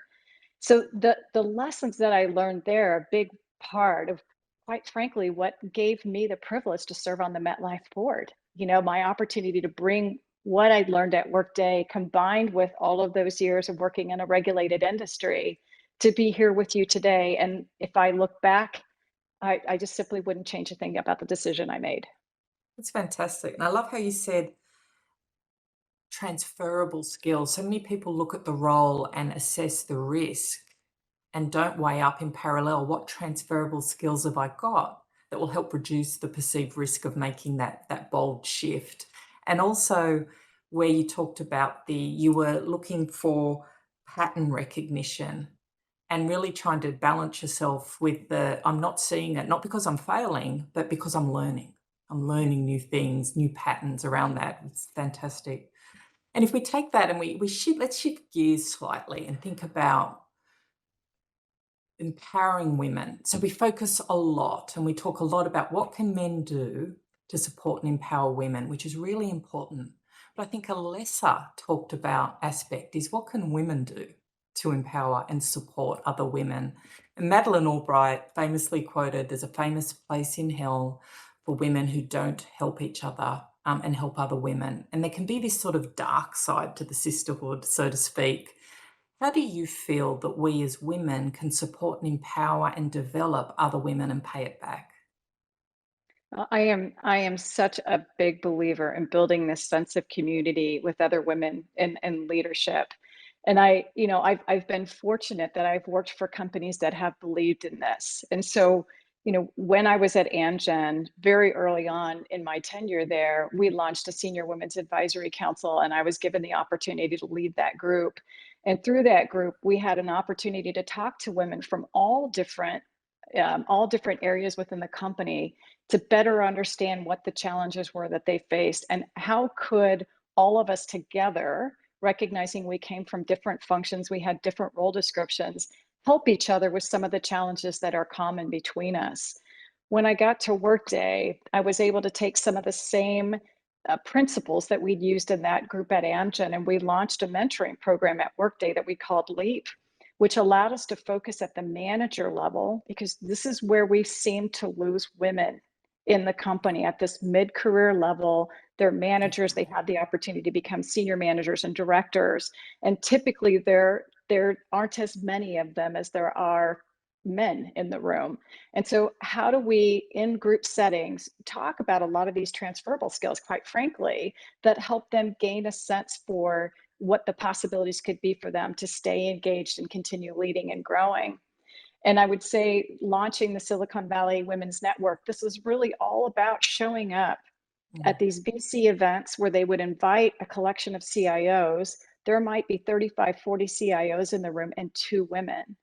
But we knew there were women in CIO roles, so why weren't they at these events? And it's because they weren't going to these events. So how do we get more of us there and build that sense of community? And we've come a long way there. But I think the most important or valuable area where we're focused, or I get to be focused now, is I joined this group called T200. It's a community of women in tech, executive women in tech. We have almost 200 members now from global companies. And we launched on International Women's Day the LIFT program, which gives us the ability to lift women who don't currently sit at that CXO level, and quite frankly, any woman in technology anywhere in the world, as long as they're not in a sales role, because we try to be a non-sales community. And this past March, we launched a mentoring cohort of 15 women, and I was on the sub team to start that mentoring cohort.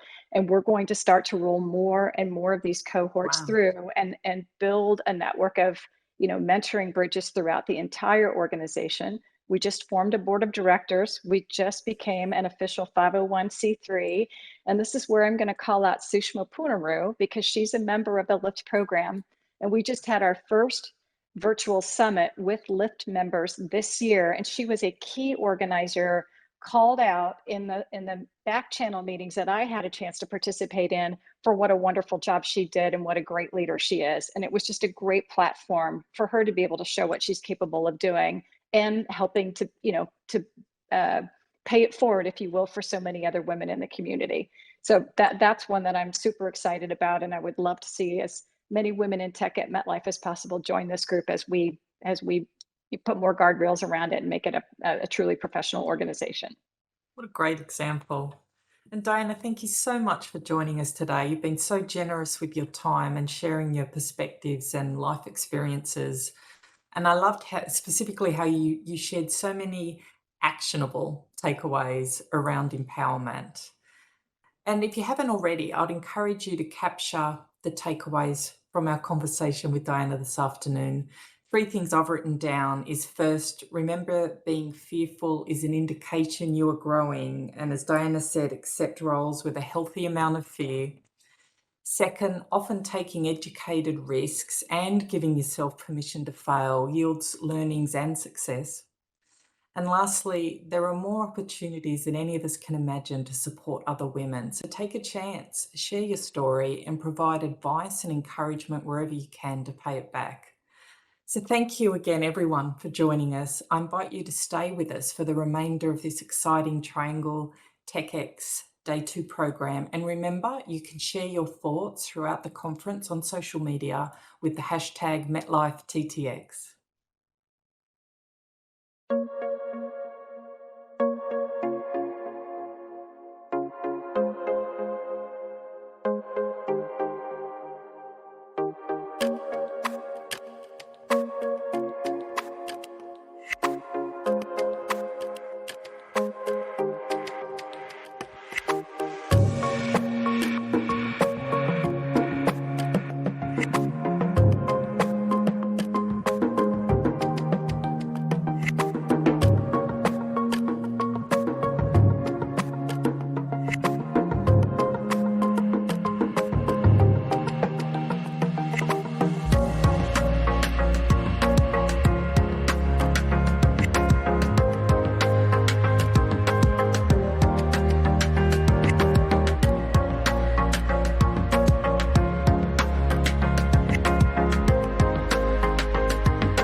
everyone. My name is Sonali Nicewonder, and I'm a Senior Vice President at MetLife. Welcome to this session, One Change at a Time. My guest today is a remarkable woman, well known in the tech industry. She's had a stellar career with Fortune 500 companies, where she's held a range of executive roles, from overseeing corporate strategy, marketing, and product development. In her current role as the Corporate Vice President at Microsoft, she leads the marketing team for Microsoft Azure and is responsible for value proposition, global go-to-market strategy, and industry engagements. She's an avid advocate for initiatives to drive inclusion, diversity, and women in technology. She's also been recognized as the top 100 women leaders in technology. Please join me in welcoming Kathleen Mitford. Welcome, Kathleen. Thank you, Sonali. Thank you so much for having me today. And you make me sound so good in that description. Thank you. All right. Well, I'm excited to be here with you, and I'm sure our audience is going to love this conversation. Our topic today is focused on change. As professionals continue to reevaluate change in their careers, we will talk today about the process of change and provide some real-life examples on how to be your own advocate and how as women leaders, so we can support others that are considering change in their professional journey. So let's dive right in. Kathleen, you've had a very long and impressive career. Tell us a bit about yourself and your career journey. Yeah, sure. So first, I'll start by talking about myself. I've been married to my husband, Mark, for 19 years. We just celebrated our wedding anniversary last week. And I have two great children, Victoria, who is 9, and James, who is 6. So that's a little bit about me personally. Now, in my career, I actually have a pretty interesting career history. I started my career over 25 years ago as a fashion designer. And I did that for about 5 years and realized that actually that wasn't what I wanted to spend the rest of my life doing. And from there, that's how I got involved in technology. So over the last 20 years, I've had different roles in technology, working from startups to large companies such as Microsoft in different roles. First starting in product management, then moving more into customer success and helping customers implement technology, to other roles in leading engineering and product development, to corporate strategy, mergers and acquisitions, strategic partnerships. And I'm so lucky to be at Microsoft for the last 4.5 months. Wow, that's really impressive. I mean, clearly your own career has seen some very interesting pivots, transitioning from fashion design to retail technology. Just tell us, how did you prepare yourself for a change like that? Yeah, I'm not sure if you can ever totally prepare yourself for that type of change. But one of the things that I try to do is to be curious, especially going from fashion design, which I was trained for, which is more of an art background, to then go into technology. So one of the things that I've done throughout my entire career is stay curious and to be an avid learner. So when I first started working for a technology company, I remember taking pragmatic marketing classes on product management. And it's been a theme throughout most of my career history, learning through taking classes, whether they're classes of taking online or in person, reading. So I'm an avid reader. So reading about the new roles that I've been getting into, finding really great mentors to help me along the way. So I think first committing to making sure that you're putting in the work you need to do yourself to take on that next career step, but then also finding the people that can help you with that, those mentors, those experts, those peers that are going to help fill in any gaps that you can't get from a book or from a class. Absolutely, that's very true, and it's the network that we build in our careers. That's what really propels us forward, and those are the professional relationships, whether it's mentors or even other peers that we have in our network that help propel our careers forward. So that's Really, really good advice. As a leader in STEM, I'm sure you've had a lot of people approach you seeking advice on how to approach a career change. Tell us a time when you've supported someone looking to make a change in their professional career.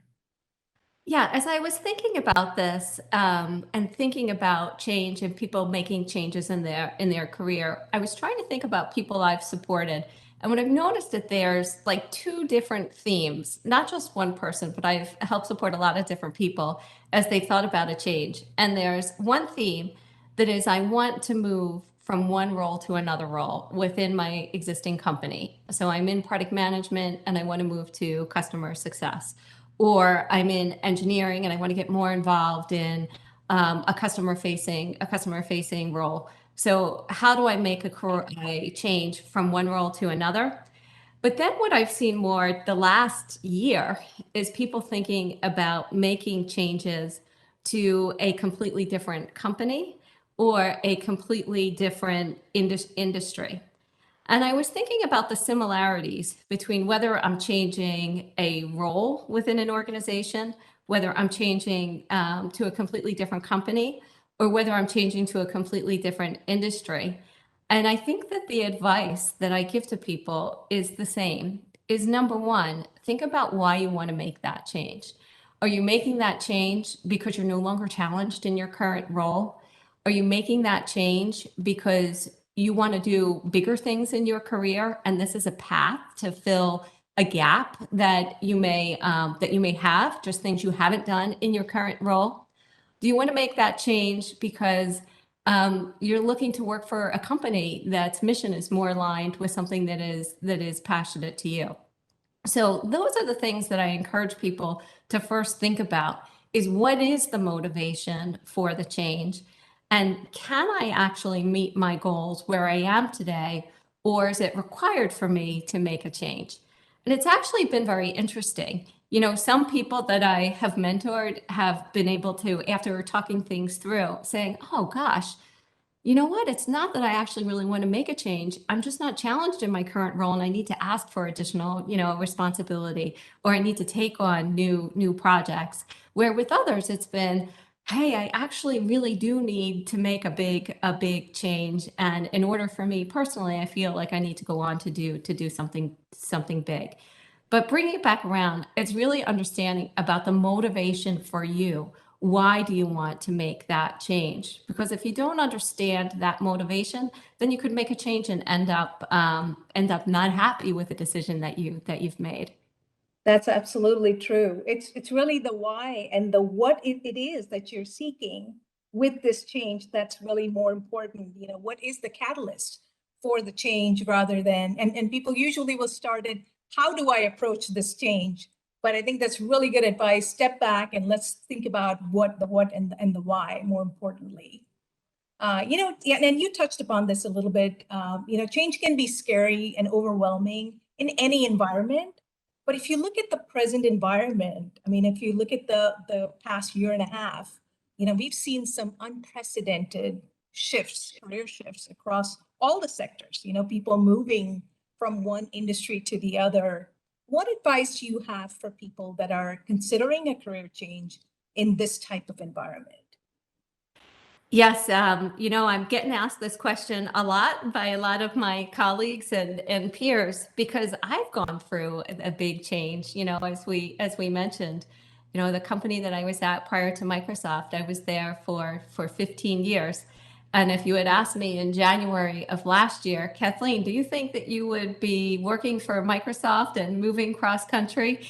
I would have said, you're crazy. No, I'm completely happy where I am right now.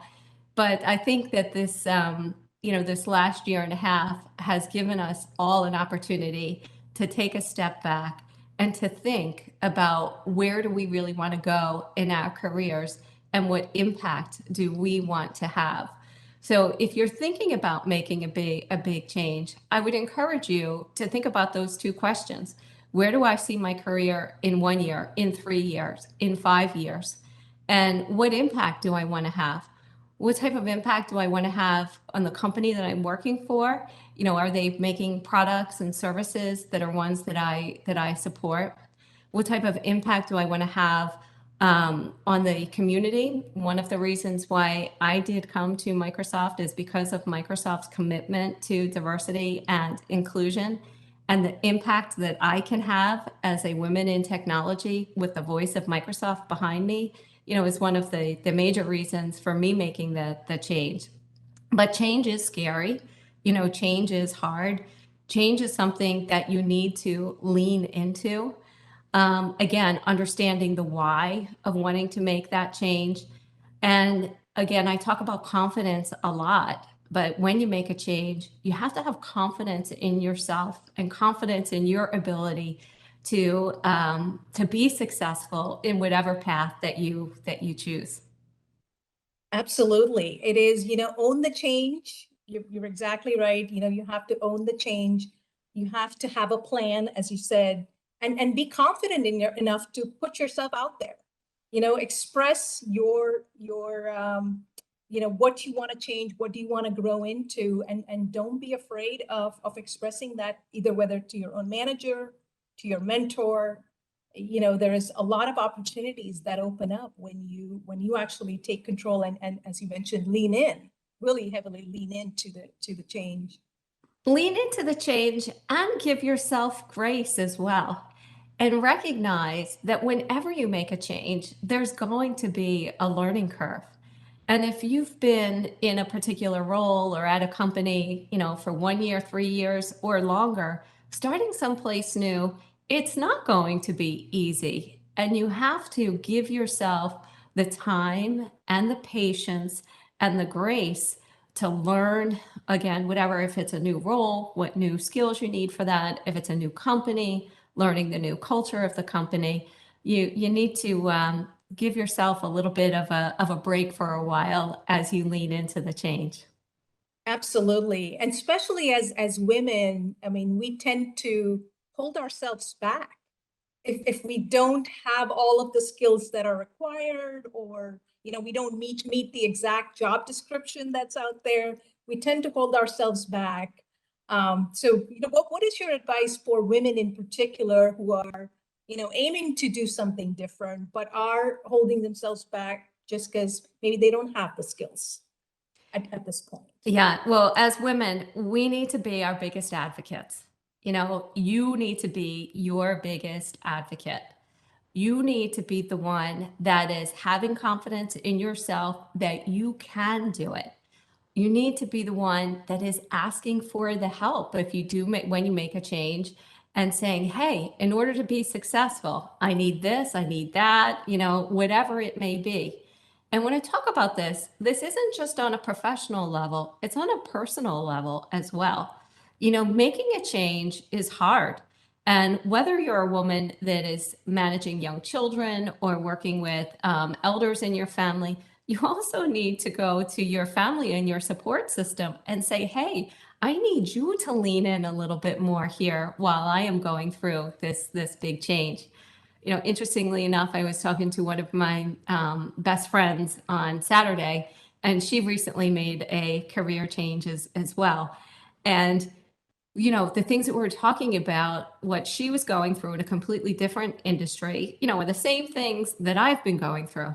Oh my gosh, I don't know the right people. I don't know, all of the systems and the processes. I've got to learn, this whole set of solutions. I feel like I should be doing more. And I sit there, I said, hey, those same things are going through my head that right now as well. It's part of change, and it's natural, and everybody goes through it, but you will get there. You have this role for a reason. They go back to why you were chosen for this particular role. Go back and look at your resume and all those great accomplishments that you've done over your last 20 years of working. And don't forget about that. And you will be there. You will learn it. You will not always feel like you're on day number 1, in 6 months and 9 months and 12 months and in 2 years from now. And then I think you'll probably also look back and say, wow, I probably did a much better job and had a bigger impact than I thought that I was, than I thought I was. Because there's a reason, not only why us as employees make changes, but there's reasons why companies make changes. They bring in people with fresh perspectives, people that haven't been doing the same thing for many, many years. And although we're learning so much from our new colleagues are learning from us as well in different ways of approaching problems. That's absolutely true. And in hindsight, I mean, I've seen this in my career as well, is that you'll realize a lot of the skills that you've acquired in your previous jobs are usable. You know, you can actually apply the skills and the principles and you know, even build on them and be more successful. So it's not that you're starting from ground zero every time. You actually have built a base that you can build on as you make changes in your career. Yeah, and it's, sorry, I just want to add on that. It's interesting that you say that as well. Yes, it's build on that base. You have a base. Each and every one of us has a base of strengths that are within us, that those strengths, whether you're in fashion design or engineering or marketing, those same strengths and core skills apply. So I really like that you said build on those strengths that you have and apply them to a different role. You may apply them a little bit differently than you did in your previous role, but it's a base of strength that you have within yourself. Absolutely right. As leaders, Kathleen, how do you believe we should show up as, you know, managers, leaders for our team members that are considering change? I know you talked a little bit about kind of evaluating the why and what is the catalyst. What additional advice and what is the approach you take when team members approach you on making a change? Well, first of all, I think change is great. I think change is good. And as I tell my managers, I don't think we should ever be surprised by change in our team. As leaders, I think it's our responsibility to know where each and every one of our employees wants to be in their career in 1 year, in 3 years, in 5 years. So we should have an understanding of that. So when somebody comes to you and says, hey, I want to move into an engineering role, or I want to move into, you know, a sales role, it shouldn't be a surprise to a manager, because I believe in helping our employees on that development path. And if an employee of mine comes to me and says, hey, I actually want to be more in a product management role that sits within the engineering organization, I want to help them get there in their current role by giving them stretch opportunities to work on things that are related to that team. I want to give them opportunities by exposing them to the leaders in an organization that they would want to work in. So when a role comes up, they're not a new person to them. They're somebody that they've actually gotten to know. So again, I think change is good. I think we should know where our employees want to go in their career. And I think we should help them with skills and projects to get there. And I don't think we should see it as something negative when somebody says they're leaving to go to a different organization within your company, and even going to a different role within a different company. You know, of course, we would hope that they would stay at our company, but sometimes a role isn't available and they have great opportunities outside. And we should celebrate that and we should encourage that. You know, my biggest career, some of the things I'm most proud of are not personally what I have done in my career, but leaders in my organization that have gone on to take great big responsibility, you know, in other companies. That makes me proud. And again, I think it's something that we should celebrate, and we should help and encourage employees fulfill their career goals, you know, ideally within our company first, but if not, you know, wherever their path will take them. Because it's a small world too. So you never know when paths will cross again. That is so true, and really, really good advice. You know, there's so many opportunities that we can provide to team members who do voice their need for a change. You know, there's opportunities to shadow within other teams, other volunteer for another role. You know, there's, as you said, you know, encourage exploratory conversations. Talk to people who are in the roles that interest you, you know, to get the firsthand information of what it's like to be in that role. And as leaders, you're exactly right. I mean, we need to be advocates for their change and their the progress they want to make in their career. Absolutely. I know, Kathleen, you're very passionate about diversification in STEM and bringing more women into the fold. Why is this a particular area of passion for you? Yeah, and I think there's three main reasons why it's a passion for me. And I'll start with least important to most important. Least important is I've been there, in my over 25-year history, in working, and most of that, over 20 plus years in technology. I've been the only one. I've been the only person sitting at the board table. I've been the only woman on the executive team. I've been the only woman speaking at a conference, and I know what that feels like. It feels lonely, and I don't want other women to be in that situation. So that's one reason. The second reason is I've seen the struggles that women in technology have had. In a previous role, I led a 2,000-person engineering organization and had the privilege of working with women engineers all across the globe, whether it was in Israel, in India, in China, in Boston, you name it. And I believe that women engineers have different, or women in STEM, women in technology in general, have challenges that are different than just women in leadership. In technology, it's changing fast. So you need the time and you need the space to be able to stay up on the latest technology, to get the latest accreditations. You also need the time, as I mentioned, to learn. And for a lot of people, this is an evening job, so staying up on these latest advancements, they're doing it at night. And we talked about this earlier, but women in technology not only have a job, but they're managing family, they're managing home responsibility, they're managing elder care, and they don't always have the time and the space to do that. In addition to just staying up to date on the latest technology, it's women aren't always their biggest advocate. They don't use their voice as often as men do in asking for that next promotion or asking for that, for additional responsibility. So from working with women around the world, since I've seen it firsthand, I truly believe in helping them. But I'd say the most important reason is I have a 9-year-old daughter, and I want to help build the woman of the workforce for the future. I don't want my 9-year-old to ever be the only. I want it to be normal that there's women in technology, that there's women in leadership positions in technology.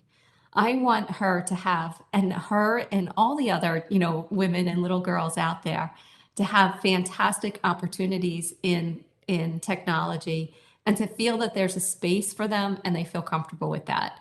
So I'm most passionate about changing what future technology, what future women and leaders in technology looks like, and hopefully making it more of a level playing field between women and men in leadership positions in technology. That is awesome. I mean, and the point, we really hit it home with the point that you want to be a role model. You want to pave the path forward for the next generation, right? And level the playing field in terms of women in technology. Kathleen, it's been awesome talking to you about this topic. And I want to thank you for the time you've spent with me, sharing your stories, your experience, your career journey, and really helping people understand the approach to change in your career, and giving us some concrete ways that people can apply in their own careers as they're looking to make a change in their professional journey. It's been a pleasure. Thank you again, and thanks everyone for joining us today. Thank you, Sonali. Thank you for having me. Really enjoyed the conversation today. Thanks again. Welcome everyone to our panel discussion on diversity, equity, and inclusion. I'm Pawan Verma, and I serve as the Global CIO for MetLife. In addition to my role, I'm also a passionate supporter of diversity, equity, and inclusion, or DEI programs. I'm proud to be part of MetLife's Leadership Council for overall DEI program, as well as a sponsor for Girls Who Code. And I also participate in many outside advisory and counsel role to drive inclusion across technology spectrum and industry. DEI mean a lot to me for many reasons. I have seen power of diversity that helps strengthen the team, brings diverse perspective, creativity, and thoughts, as well as creates a better working environment along with it. Today's discussion and conversation is less about those perspectives. It is more about hearing from a distinguished set of panelists who are lifeblood of our DI program at MetLife. They are the sponsors of our various inclusion network. They are here with me today to share more about their experiences, practical advices they may have on how to get engaged in these networks. In today's session, I plan to facilitate an engaging dialogue with our network champion so that we can collectively learn about these networks, their impact to MetLife, and important advices on how we start to grow, connect with these networks. Equally important, and one of my goals is for everyone listening to walk away inspired to promote DEI throughout their organization and make sure that you're asking your leadership about what they are doing to drive diversity, equity, belonging in the workplace. So let's get started with the first panelist. Lamira is co-chair of MetLife Diverse Abilities Network. Lamira, I would like to hear your perspective on how you joined the network and what drove you to get involved. Absolutely. Thank you, Pavan. And good morning, good afternoon, and good evening to everyone that's watching today. Let me first start with a little bit about what the network is. MetLife Diverse Abilities is also MDA, as we call it. It's open to all associates, anyone that has a desire to advocate or support individuals with disabilities or their families. I would say that each of my MDA colleagues and myself are engaged because we're very passionate about some disability. We're all committed to raising awareness. We're creating an inclusive environment, not just within our company, but also within our communities. We want to make sure that the core mission of MDA is out there for everyone to know about. And that's really what inspired me to join. But I have to, if I may, I'd like to share a personal story because my passion and my drive for helping to organize MDA was really related to my own personal experience. The year that MDA was created, that was earlier that year, I suffered a traumatic brain injury. I had a ruptured brain aneurysm, and that left me hospitalized. I was in and out of a coma.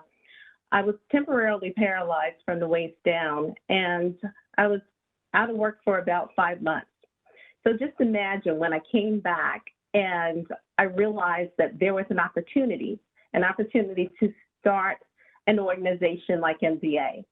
And that was just helping to create an organization that raises awareness, an organization that promotes inclusion, an organization that allows me and others to shine a bright light on those with special abilities. And I have to tell you, I have gained so much from being a member of MetLife Diverse Abilities.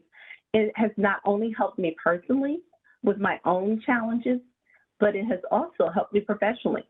As far as leadership, I've stretched my leadership capabilities beyond my day-to-day work. It has allowed me to foster and develop internal and external relationships as well.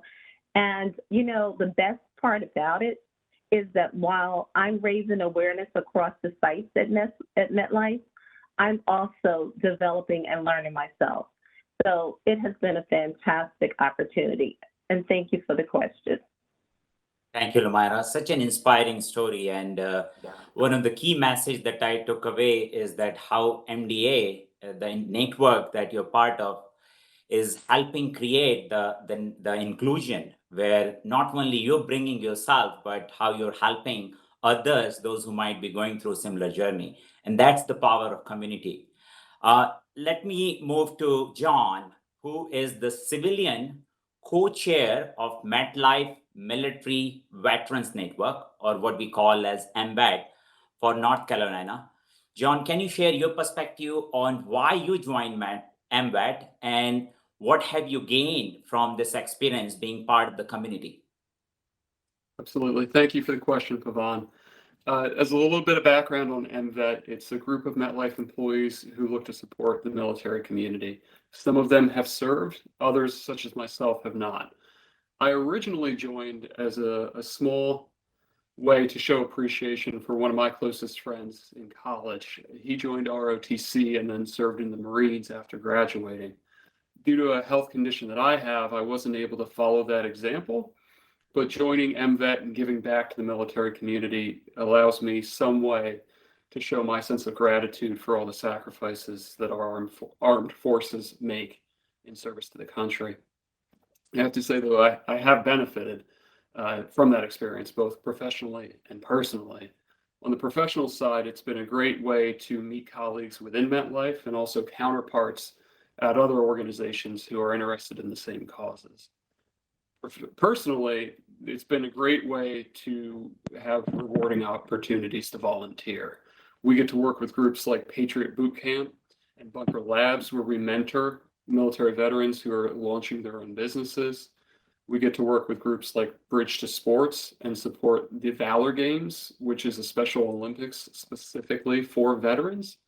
And in some of that work, I've even developed good friendships with veterans. So there's one example of someone down in Fayetteville who created a woodworking business that trains veterans who are about to transition out of the service so that they have a skill they can apply. And that relationship eventually yielded a table that my wife and I have in our kitchen and we use every night. So all in all, it's just been a great way to give back, and I'm really appreciative for the opportunity. Thank you, John. Thank you for sharing those stories. The authentic means of your story around having a table in your dining table is it just brings not only how the power of community is, but the power of giving and how if we get connected, those stories really inspires us. So we heard about MDA, we heard about MBAT. Now I would like to move to Lana, who is the co-lead of iRise, the Rising Professional Network here at MetLife. Lana, can you tell us more about how Inclusion Network helps to create and fosters career mobility? Sure, Pavan, I'd love to. Hello, everyone. My name is Svetlana Kokoreva-Rolhan, and I'm proud to be a co-lead of iRise, Rising Professionals of MetLife's Carry Chapter organization. Here at iRise, our mission is to create meaningful connections and to provide relevant professional development opportunities to all rising professionals at MetLife. So how do we do it? I'll tell you. By putting together events that focus on professional development of our members, such as fireside chats with executives where they share their career journeys and valuable perspectives on career-centric topics, or career series where we focus on the multiple information, learning, and development resources that MetLife provides to its employees. What's important is that you can be a new MetLife employee or someone who worked here for 20 years. You can be a person with a specific career path plan or someone who's just trying to figure out their first step. Everyone is welcome. Lastly, I just want to add that in my opinion, creating an inclusive environment begins with each one of us. So it's very important to stand up and to take the initiative, not as a business analyst, as a software engineer, project leader, or manager, but as a MetLifer, or better to say, as a corporate citizen of any company you work for.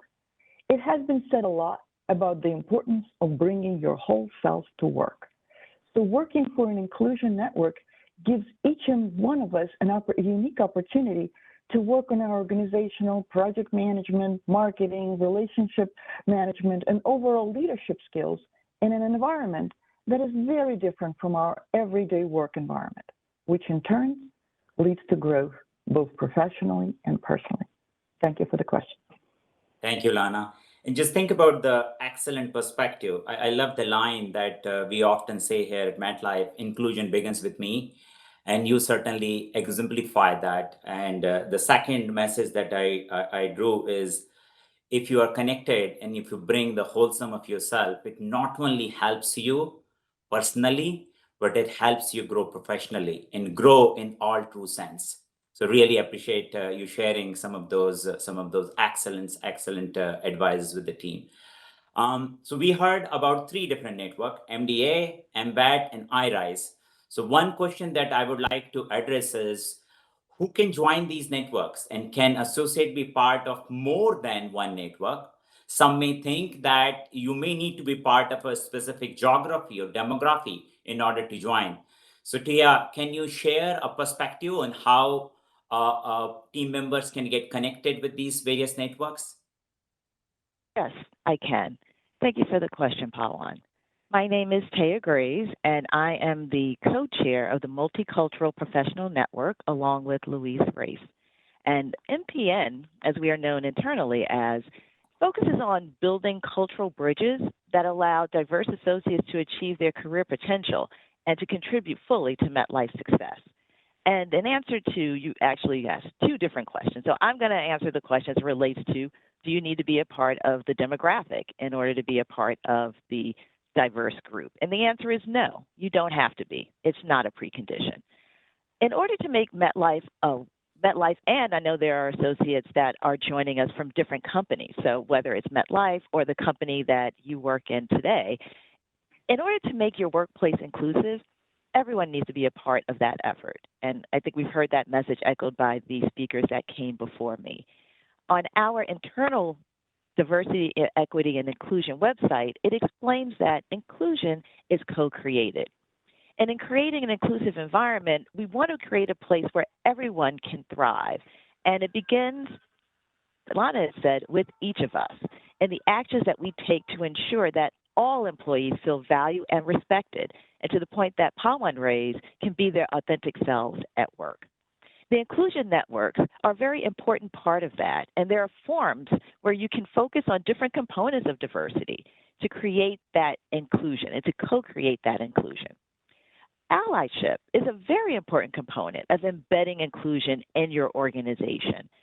As Pawan had talked about earlier, as far as the inclusion begins with me, this is an effort within MetLife. On our webpage, there's an action plan that talks about different things that one can do in order to be the proactive agent for inclusion. And one of those things is allyship. The site defines allyship as showing up as an ally means that we actively support the status of those around us so they don't feel diminished by the actions of others.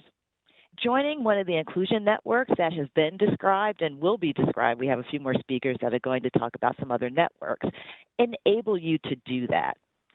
MPN has done some of this work as well as related to allyship. Earlier this year, we had a program that focused on allyship.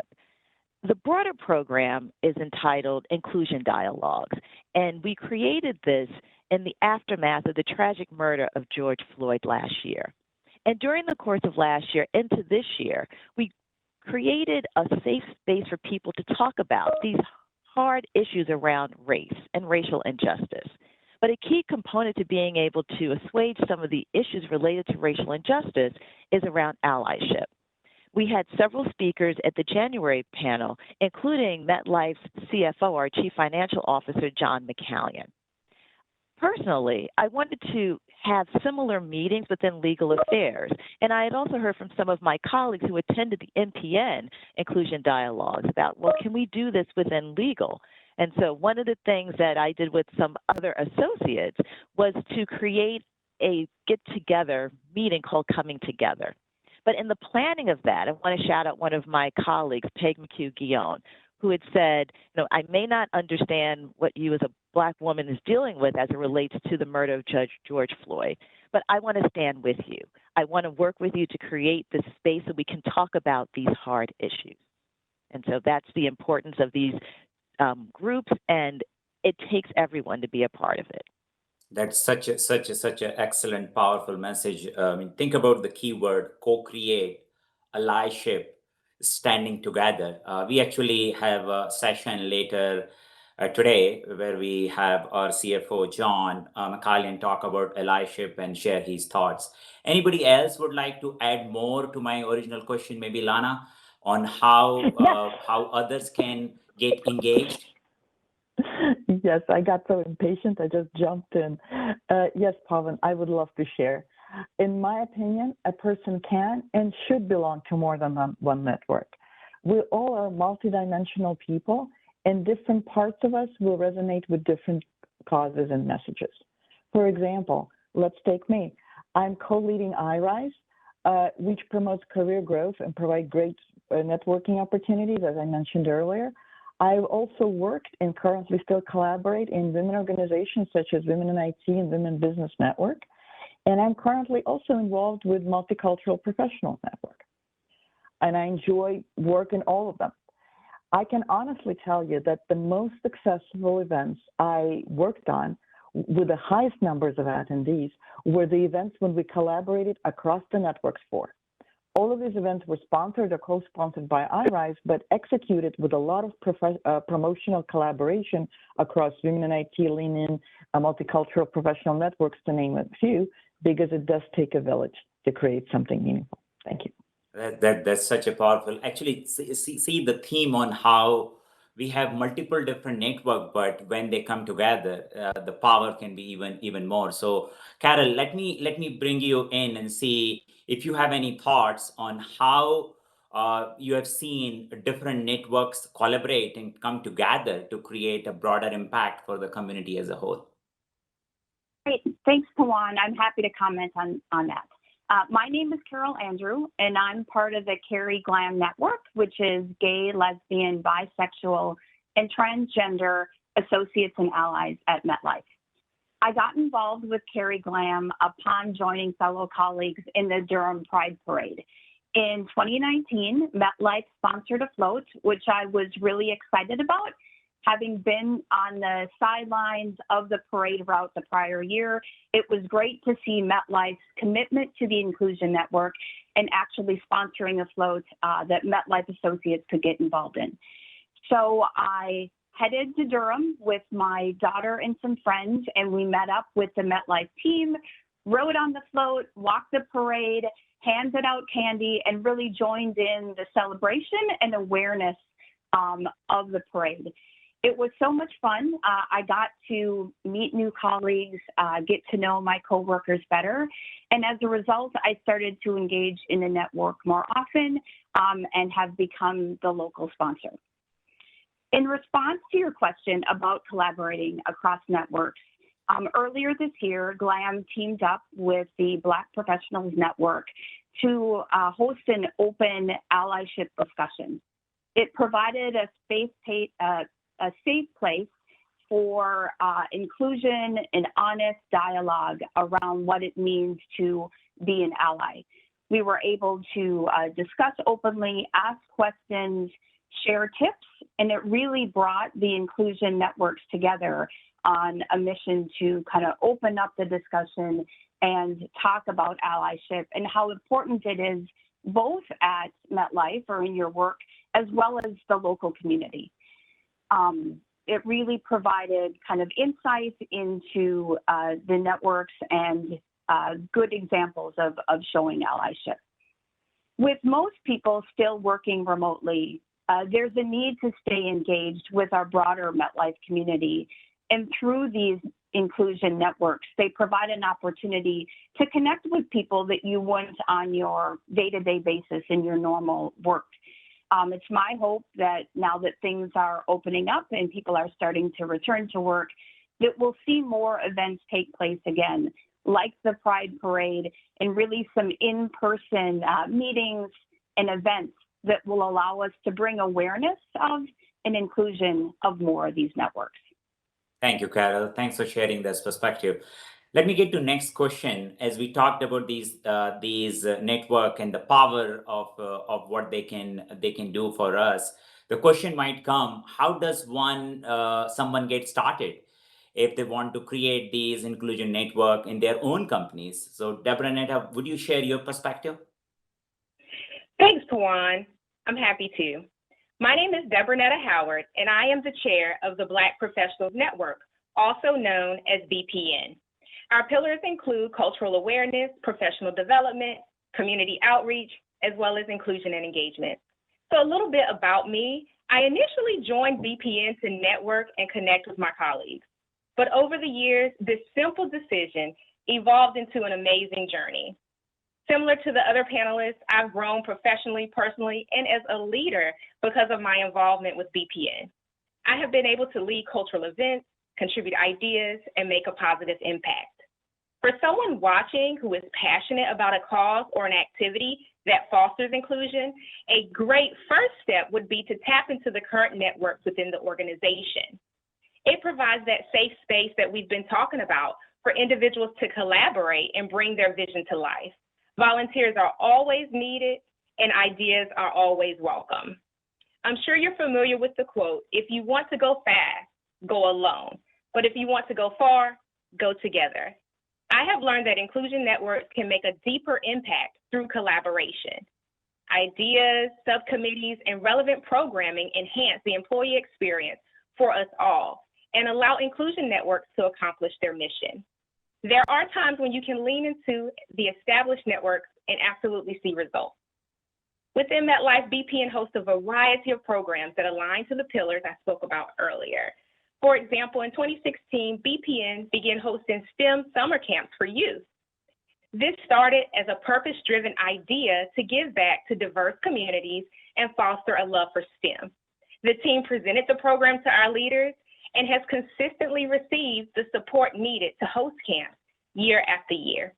Not only is this diversity in action, it's also a personal passion of mine. I'm excited to share that recently BPN partnered with the MetLife Foundation to secure a grant for Fallen Patriots, a not-for-profit organization that supports the children of fallen servicemen and women with financial aid. We will collaborate with the MetLife MVET group to bring this vision to life. These are just a few ways that BPN has turned our members' ideas into action. BPN has a long history as an organization within MetLife, but I do recognize that someone watching may feel the need to start a network within their company.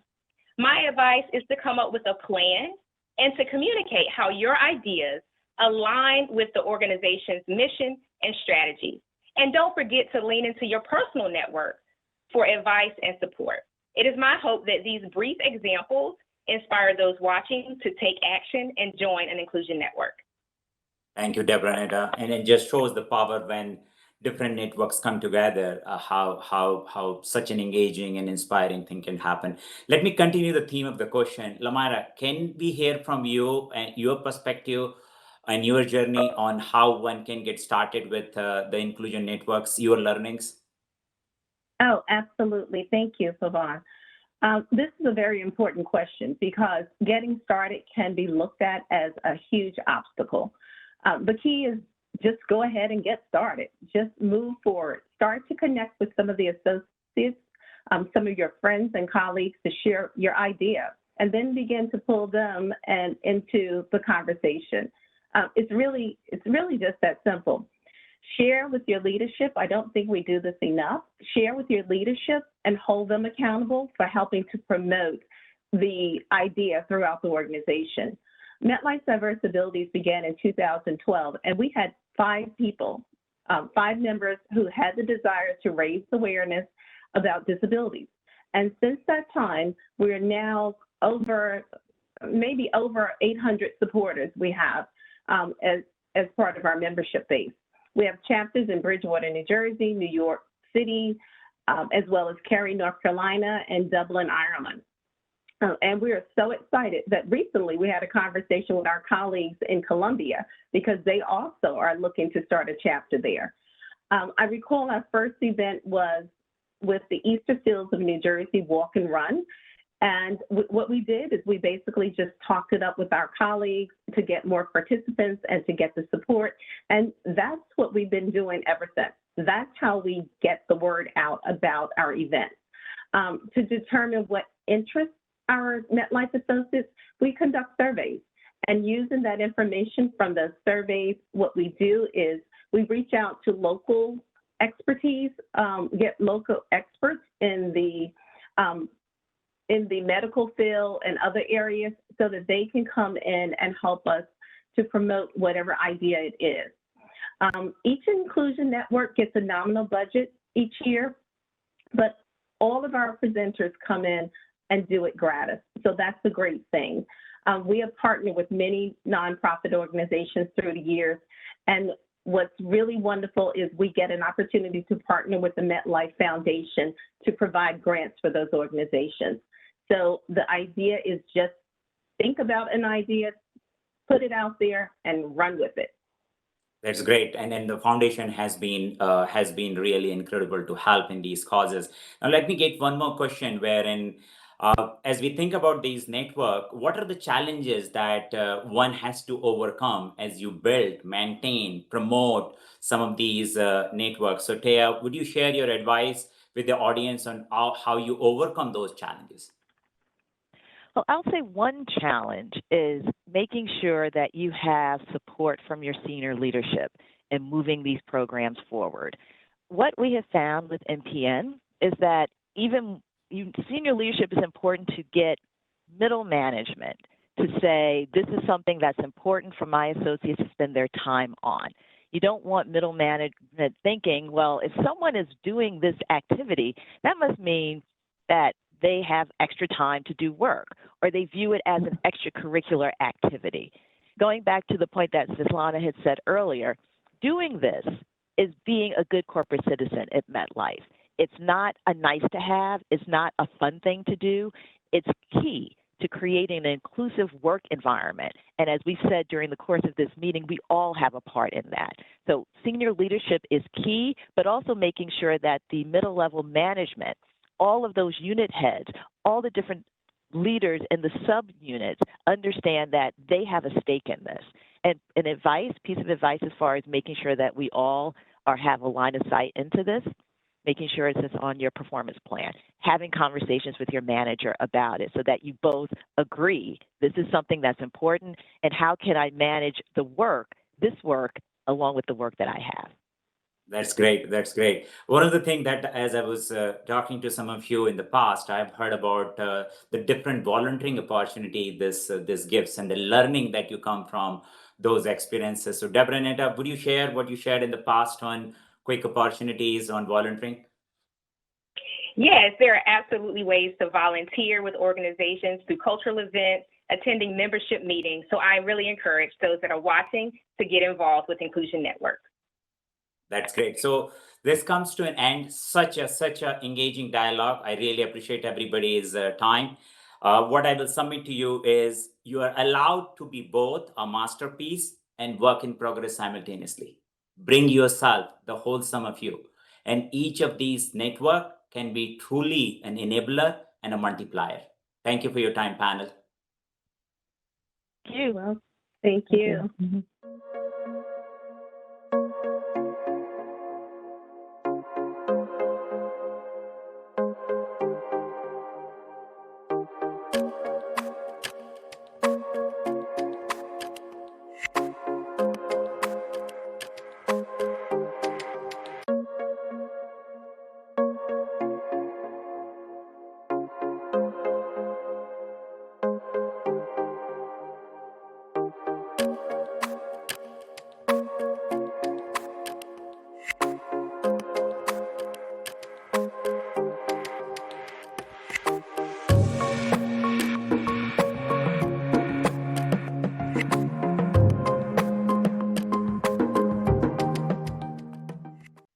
Welcome, and thank you for joining us today for today's coffee chat. My name is Christopher Robb, and my co-host is Mickey Reynolds. We are excited to be interviewing MetLife Japan CEO, Mr. Dirk Austin. This Q&A is focused on women in STEM and the importance of fostering diversity, something that Dirk has made a priority. I've got my coffee in hand and I'm ready. Dirk, thank you so much for being with us today. Thank you. Our first question is, you've had an impressive career heading MetLife Japan's business today and previously all of MetLife's businesses EMEA. but your career actually began in STEM. Can you tell me about those beginnings and how your career in STEM led you to where you are today? Well, first of all, thank you very much for having me here today. So how did I roll into STEM? Look, it's an interesting question. I guess I grew up with a love for discovery and curiosity. My family, parents as well as grandparents, is a family of entrepreneurs actually. So they were having their own companies with a lot of heavy machinery and technology. And as a kid, I used to enjoy playing in that environment, coming home at night, all dirty because once again, we had been doing things with those machines that probably we shouldn't have been doing. Look, growing up in such an environment, seeing my parents and grandparents doing all that exciting stuff every day, that simply intrigued me and gradually grew my interest in science, technology, engineering, and ultimately even mathematics. And at the same time, I would say I was also very interested in the way how they ran and tried to grow their businesses. So I think I can say that a lot of my childhood and my youth was surrounded by technology and business challenges in general. And I believe it's that combination of curiosity and interest in running businesses that got me into an education cycle which was heavily STEM focused. Technology, mathematics, statistics in all its forms, actuarial, it became a passion.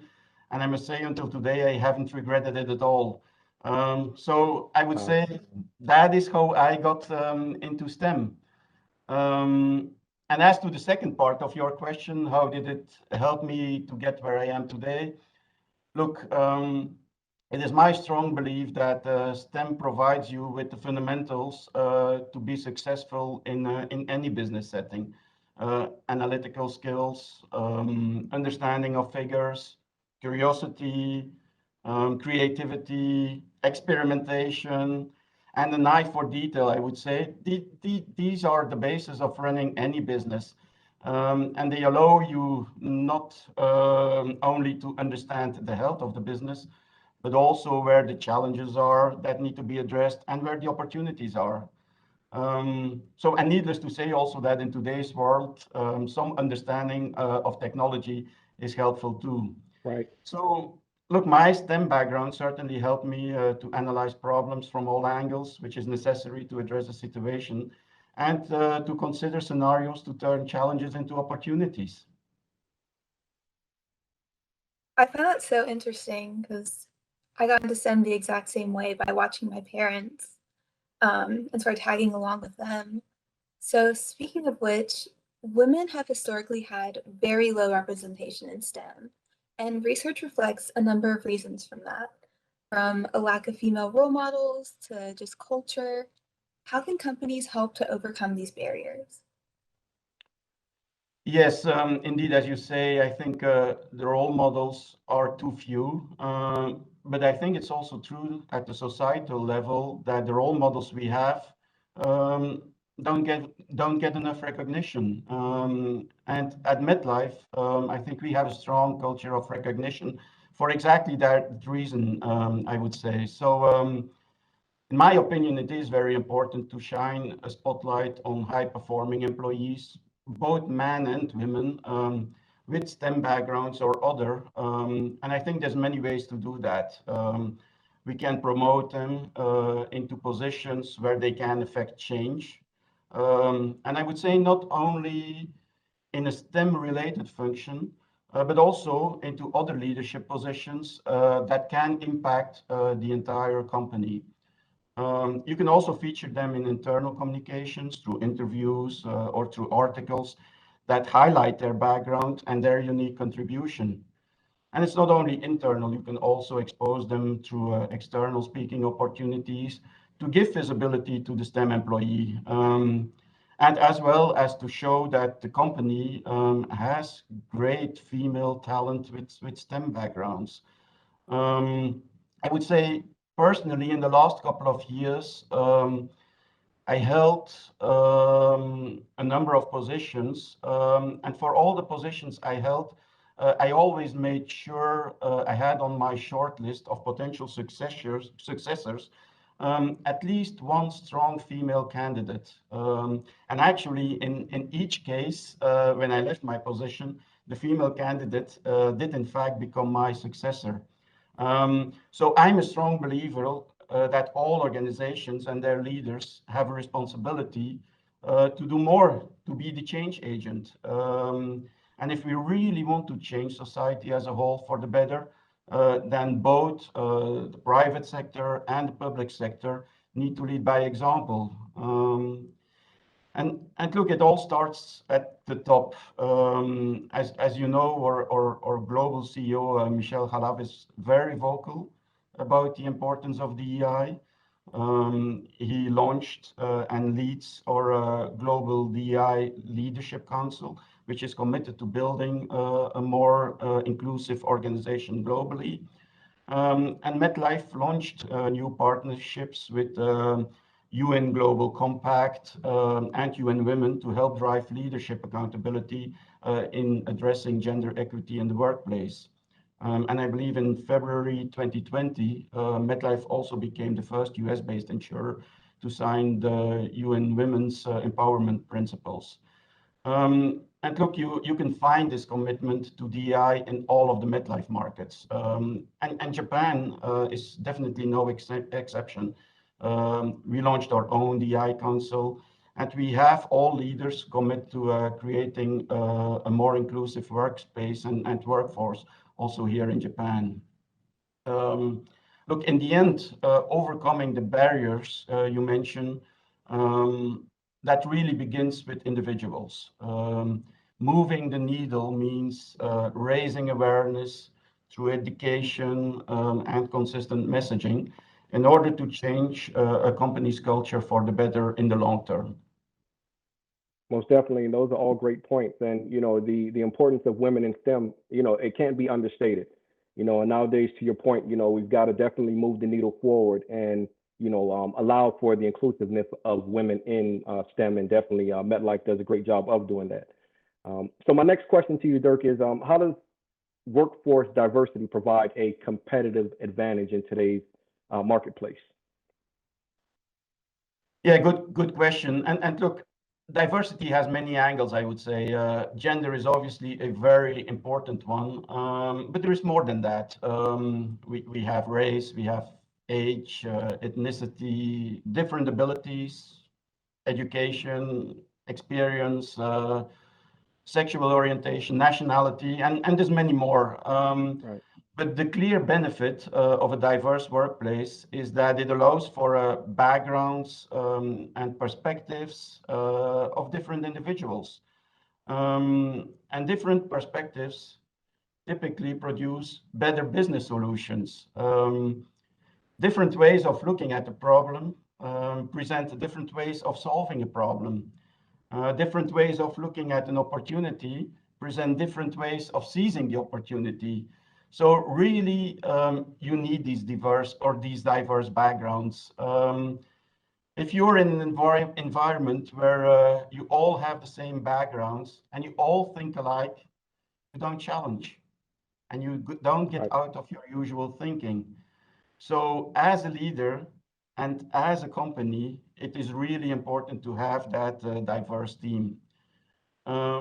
But I would say, in my opinion, as important as a diverse workplace is also to create an environment of inclusion, an environment where employees are comfortable to speak up, where everyone is listened to, and I would say really listened to, where everyone's views are taken into account, and where every associate is feeling supported. And I think it is that combination of diversity and inclusion that will ultimately unleash the huge potential and create a competitive advantage. This will result in an organization where people have a sense of belonging, and where people can live the purpose. And all of that ultimately results in greater productivity, greater employee commitment, better employee engagement, a better focus on the customer, and ultimately it will generate better financial results and a better competitive position. So diversity and inclusion really go hand in hand in my opinion. And look, I've worked both in diverse and less diverse environments, and I can assure you that the team dynamic, the group performance, the capacity to solve problems, the creativity, the drive towards innovation, experimentation, are of a complete different level in a diverse and inclusive team. And look, if I look at Japan specifically, Japan has a rapidly aging and shrinking population. So empowering women becomes even more important. And also the Japanese government, for example, has recognized that.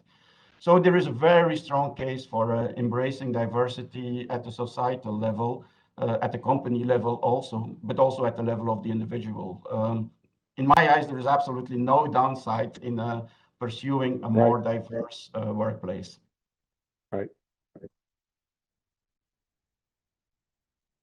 Agree. Definitely the diverse workplaces have been some of the best, at least the ones I've interned in as well.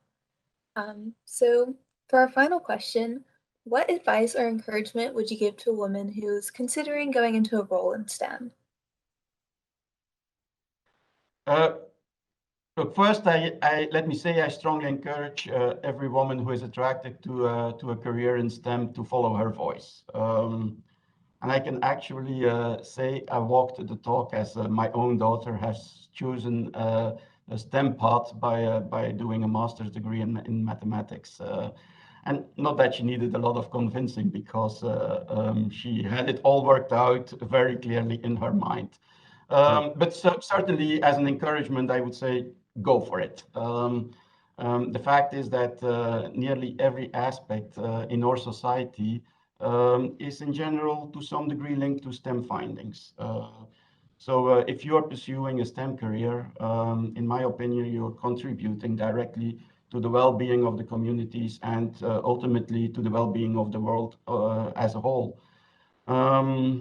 So certainly go for it. That would be my first advice. The second, I would say, not only go for it, but also stick to it. Don't quit. I have seen female students having a brilliant academic curriculum in STEM and then enter into the labor market in a completely different space. And I must admit, with my STEM background, it always fills me with some degree of sadness or even disappointment. So I would say be confident and don't underestimate yourselves. Believe in yourself. Be the problem solver, because that is what people with a STEM background are. Take ownership of your careers and proactively plan your future. At MetLife, we work hard to empower women, and we're always looking for ways to provide opportunities where our employees can grow. So grab that opportunity, I would say, when it arises. And I would say for female STEM talent, I would also say even more than for the male talent, build your network. There is still quite some bias around female STEM. So I would say be visible, make sure your contribution is visible. And given the lack of female STEM representation, I would also advise to look for mentors and their support. And finally, to close, I would say be a catalyst for change and imagine that in 10 or 20 years or so in the future, you will be the role model for young STEM professionals. And in the meantime, don't forget to have fun and enjoy yourselves in the STEM roles. Definitely. Really great advice. Thank you so much for joining us today, Derek. We've really appreciated getting to talk to you and getting to know about your experiences with diversity in STEM. And thank you so much to the TTX team for for allowing Chris and I to be a part of this lovely opportunity. Coming up after the break, we'll be having a session on building diversity in the workplace with MetLife's Charlene Mills and Caroline Wanga from Essence Communications.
I'm Charlene Mills, Head of HR for Global Technology and Operations here at MetLife. I'm excited to be hosting our next segment, which is really about diversity and being the change. The role that we can play ourselves, the roles that we play in the context of the organizations that we're a part of, and the role that the organization can play to make a positive change. I'm absolutely thrilled to introduce our guest speaker for this session, Caroline Wenga. Caroline is the CEO of Essence, the #1 media, technology, and commerce company dedicated to Black women and communities. A self-proclaimed cultural architect, her career spans several disciplines and capabilities, including youth development, grant writing, community organizing, supply chain, human resources. I have to say, Caroline, way back in the day when I was growing up, I would wait every month for our family's next issue of Essence magazine. It was one of my first exposures to beautiful women of color in print and represents such a special memory from my upbringing. So it's extra special to get the chance to speak with you. Thank you so much for joining and welcome. I'm so honored to be here, Charlene, and appreciate you taking the time to have this conversation with me. I think we all feel the same way about what Essence did to help us believe in a future that we may not have been able to see wherever we are or inspire us to go higher. So I relate to that very much so, and it's a big part of why I ended up in this role. Great, great. So let's get right into it. We've heard some pretty startling statistics around the impact of the pandemic on women in particular. And needless to say, many are reevaluating their career paths and really their passion and what they're meant to do. You've had such a diverse set of experiences in your background, and you're no stranger to change. Can you talk a little bit about why you decided to make the changes that you did, maybe some of the obstacles that you faced and what you learned from it? Yeah, I mean, so Charlene, you're right? Like if you look at my career experience on paper, you're like, this child went from this to that, like, what in the world, right? One of the things I'm really passionate about and will be the basis for how I'll answer your question is I remember listening to people in my career who would come and speak at conferences and stuff like this, and they would tell these stories of how they got to their job, and there'd be these perfect stories with no failure, right? And I would look at them and be like, I'm so glad that worked out for you. I'm 50% flawed, so I guess I'll never be that. But then what I realized when I got older was actually people just didn't tell those sides of the story. And what I was disappointed about was you then are causing people to take themselves out of the success equation and believing that something like that could be true for them. And so I'm really passionate when I talk about my career path, to answer your question, to tell the truth of the story of how it came together, because everything looks really genius in hindsight. So here's 3 things I would say about my career. The first of those are, it was non-strategic.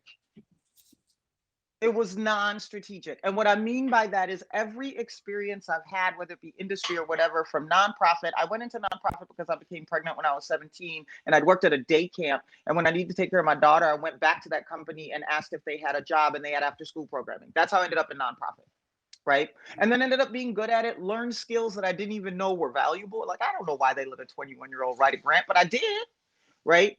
So I got those skills. And then the next piece that I was able to transition into after that, because I went back to school, was the opportunity with Target. And the opportunity with Target came because I was a business major and needed an internship. And I wasn't really excited about it because I went back to college in a little bit of a non-traditional way. And so I was kind of mad I had to do it to get promoted. So I was just there indignant, just whatever. So I ended up doing an internship at the Target distribution center that was in the booming metropolis of Tyler, Texas. I knew who Target was, but I didn't really know. And the internship they offered paid more than the other ones I had, and I wouldn't have had to move for the summer. So I did it, right? And then as I got there, I was planning to be done. And then my boss at the time said on my last day, hey, we've talked to your school. We'd like to start you in a leader of people supply chain role on kind of the Tuesday through, on a Monday, Saturday, Sunday, Monday night shift. And Tuesday through Friday, you can go to school. And so I was kind of like, well, isn't that nice of them? Let me just take this job till I find my real job, right? That is probably the point at which what defined the rest of my career started to have some structure. because I got lucky with people who pushed me. They knew how non-strategic I was, but they were trying to save me from myself. So they advised me on something that I've used for the rest of my career, which is they said, Caroline, we know you like Target. We know you don't know what you want to do at Target. So what we want you to do is to have a set of experiences to help you see what's possible so that you can actually see what you want to be at Target. And so I literally drew a career map in Visio, and it had the 4 experiences. It was to lead non-exempts, which is the role I was in, hourly. It was to lead leaders because that would eventually become part of the trajectory. The non-exempt was because it was a retail organization. You're going to end up in a store at some point, right? And then it was to not lead people at all because I hadn't decided that was something I wanted to do. And then it was HR, which I didn't want to do, but I put it on there so they'd shut up and leave me alone. And so what I did is I had those 4 experiences, and then I defined what I wanted to get out of those experiences, not what I wanted to get into them for, because their purpose was to inform one of 2 things: strategic, yes; thoughtful, no. And I think that's a really key piece when we talk about experiences. We often think we're supposed to go in there so we like it. No, it's supposed to inform yes or no. So that is literally what drove my career for the first 5 years at Target. I was in a non-exempt role. By the way, that map, I shared it with my boss, my HR partner, so that we were all aligned, right? Which is critical because then my network had a map for how to help me. And so then I ended up in an individual contributor role at Target's headquarters because I had that on there, but it was leading the development of the food distribution centers. So all of a sudden I was in an engineering function designing a process, but I didn't get there because I wanted to be an engineer. I got there because I needed an individual contributor position, and Target happened to be a company that recognized leadership and was fine teaching the technical. So that satisfied a second one. Then I ended up interviewing for HR roles under duress while I was still at headquarters. Got turned down for 5 of them and told them, told you so, got called for 1 more, got it. That's how I ended up in the generalist world. And then while I was in the HR generalist world, I supported multiple different businesses, business intelligence included. And then the leader of people role came there. And then it was like, now what, Wanga? You've had all the experiences on here. What did you find out? Found out that there was 1 more experience I'd had as an ERG leader that I had done on a dare. You can see I'm stubborn and defiant. There's a theme here. I did it on a dare because I was complaining to somebody, and they're like, well, sign up and be a leader. I was like, well, fine.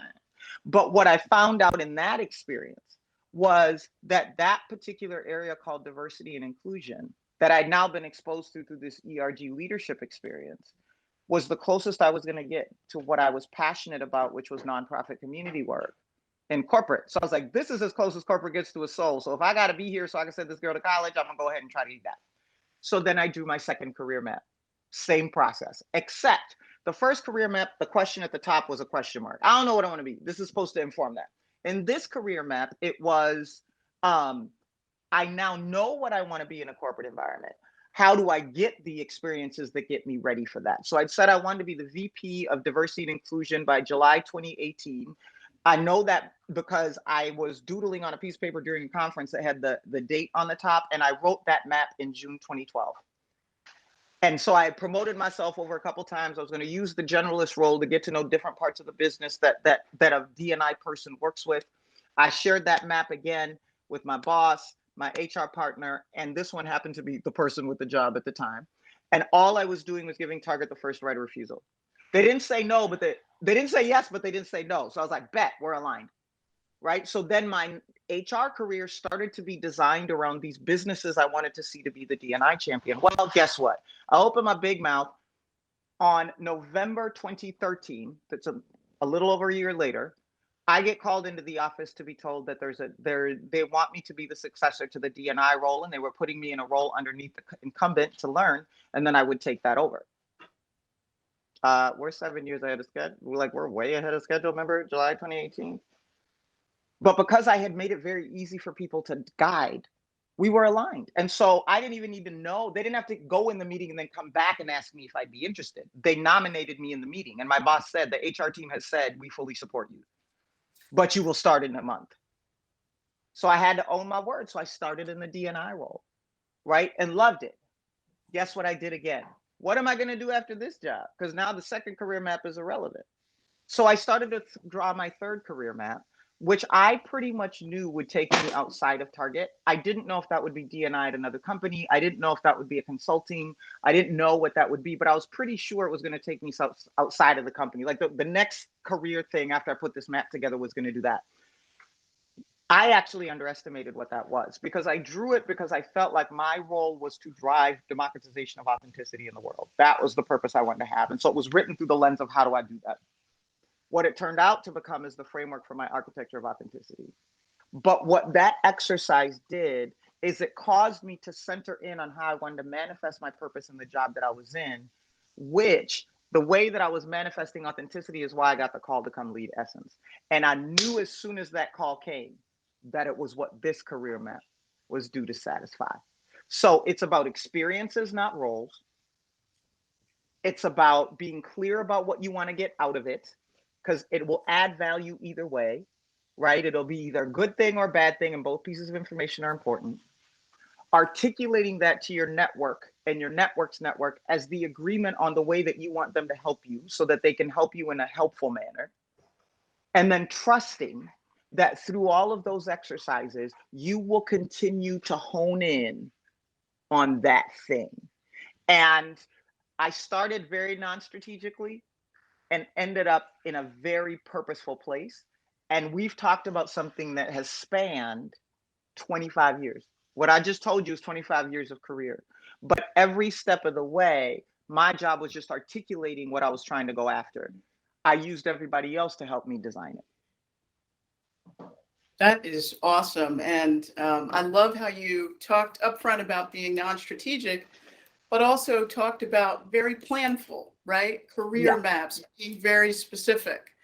And you talked a bit about authenticity, and it comes across, your confidence comes across very clearly. Can you talk a little bit more about, as you made these changes, how did you, tap into your true self to continue to show up as your authentic self as you made these moves? Yeah, and I'll start this one very much like I did the other one. Like, don't let the smooth taste fool you, right? Like the journey of, I tell people all the time, people talk about confidence, and I tell people I'm actually not a super confident person. But let me tell you what you're seeing that is causing you to label that. What you're seeing is somebody who a lot of different tests in life has decided that the only thing she cares about is fulfilling her purpose. And therefore, what that means in terms of who comes on the journey, who gets to weigh in on the journey, who gets to tell me what the journey is, who wants to invite my journey to be a part of theirs, has to pass through that gate. And if they don't, over time, I've taught myself that I always win if I bet on my purpose versus the person. I always win, because your purpose ignites the thing you were born to do, not the thing you're learning how to do. What does Mark Twain say? The two most important days in your life is the day you're born and the day you find out why. You're watching a girl live her find out why. And so when we talk about me not being a confident person, here's what I mean. I was born in a country where everybody looked like me. The police officer, the prostitute, the pastor, the president, everybody looked like me. So what I look like, I'm from Kenya. What I look like was not a factor in whether or not I could be successful. There was plenty of other isms. It wasn't those. Transition to the US in junior high, which is a gauntlet for anybody. We should all get a ribbon for making it through, right? But was 5'8" at the age of 11, had a deep voice, had an accent, wasn't quite on trend in fashion. I had very immigrant chic fashion, right? All of that stuff was true. And so it was really difficult for me to feel like I belonged. That played out in junior high. It played out in high school, but a little bit differently, because I ended up finding sports, but not my marathon, even though I'm a Kenyan. I'm not from that tribe. My coach was so disappointed. But I was here. Sports was giving me a little bit of a shelter, but I still was always an outlier, right? And at this point, there's no genius like I'm operating on a purpose. I was like, I don't want to go to school tomorrow because I ain't trying to get made fun again, right? Like I'm living that life. And so and then I got pregnant right after high school, and people started to renegotiate my potential and make me small. So what those sets of experiences did is, besides being Cadence's mom, I started to live my life wishing every day I wasn't noticed, because being noticed brought pain. Because what was noticed was what made me different, and people treated that in an unhealthy manner. And so I had built this mechanism of considering success not being seen, and was actually living that way for a really long time, whether it's about not owning my own personal style, whether it was about trying to do what I think the person who's considered successful is doing, right? Whether it was about accommodating requests that I had no business accommodating, right? I was living that even as I made it to the C-suite of a Fortune 25 company. I was still there.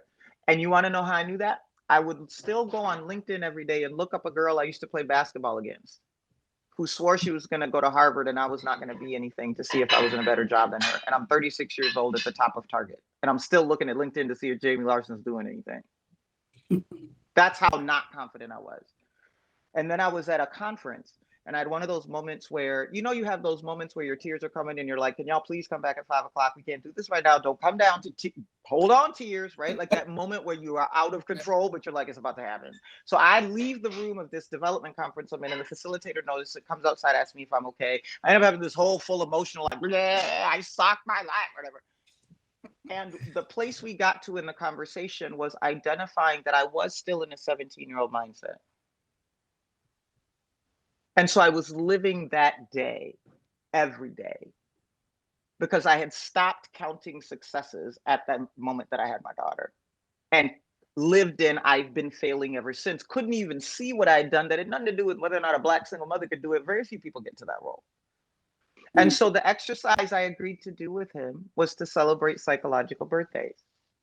And what we would do is, when something really cool happened in my life, like my daughter graduating from the NYU School of Engineering, when her and I were not supposed to make it, I get to have a birthday. So I turned 18, right? I get to a really cool presentation and get congratulations from the board. I get to turn 19 so that I could catch up my psyche to my physical life and how I was actually seen by everybody except me. And so what that exercise did, I'm almost all the way there, is it also then ran in parallel to the exercise of me identifying what I was good at and not good at. I felt more safe doing that now. And what I discovered was there were things that I was innately and uniquely in a very small group of people to be excellent at. And anytime I led with that, I won. And so what that started to do was pull me in to my purpose.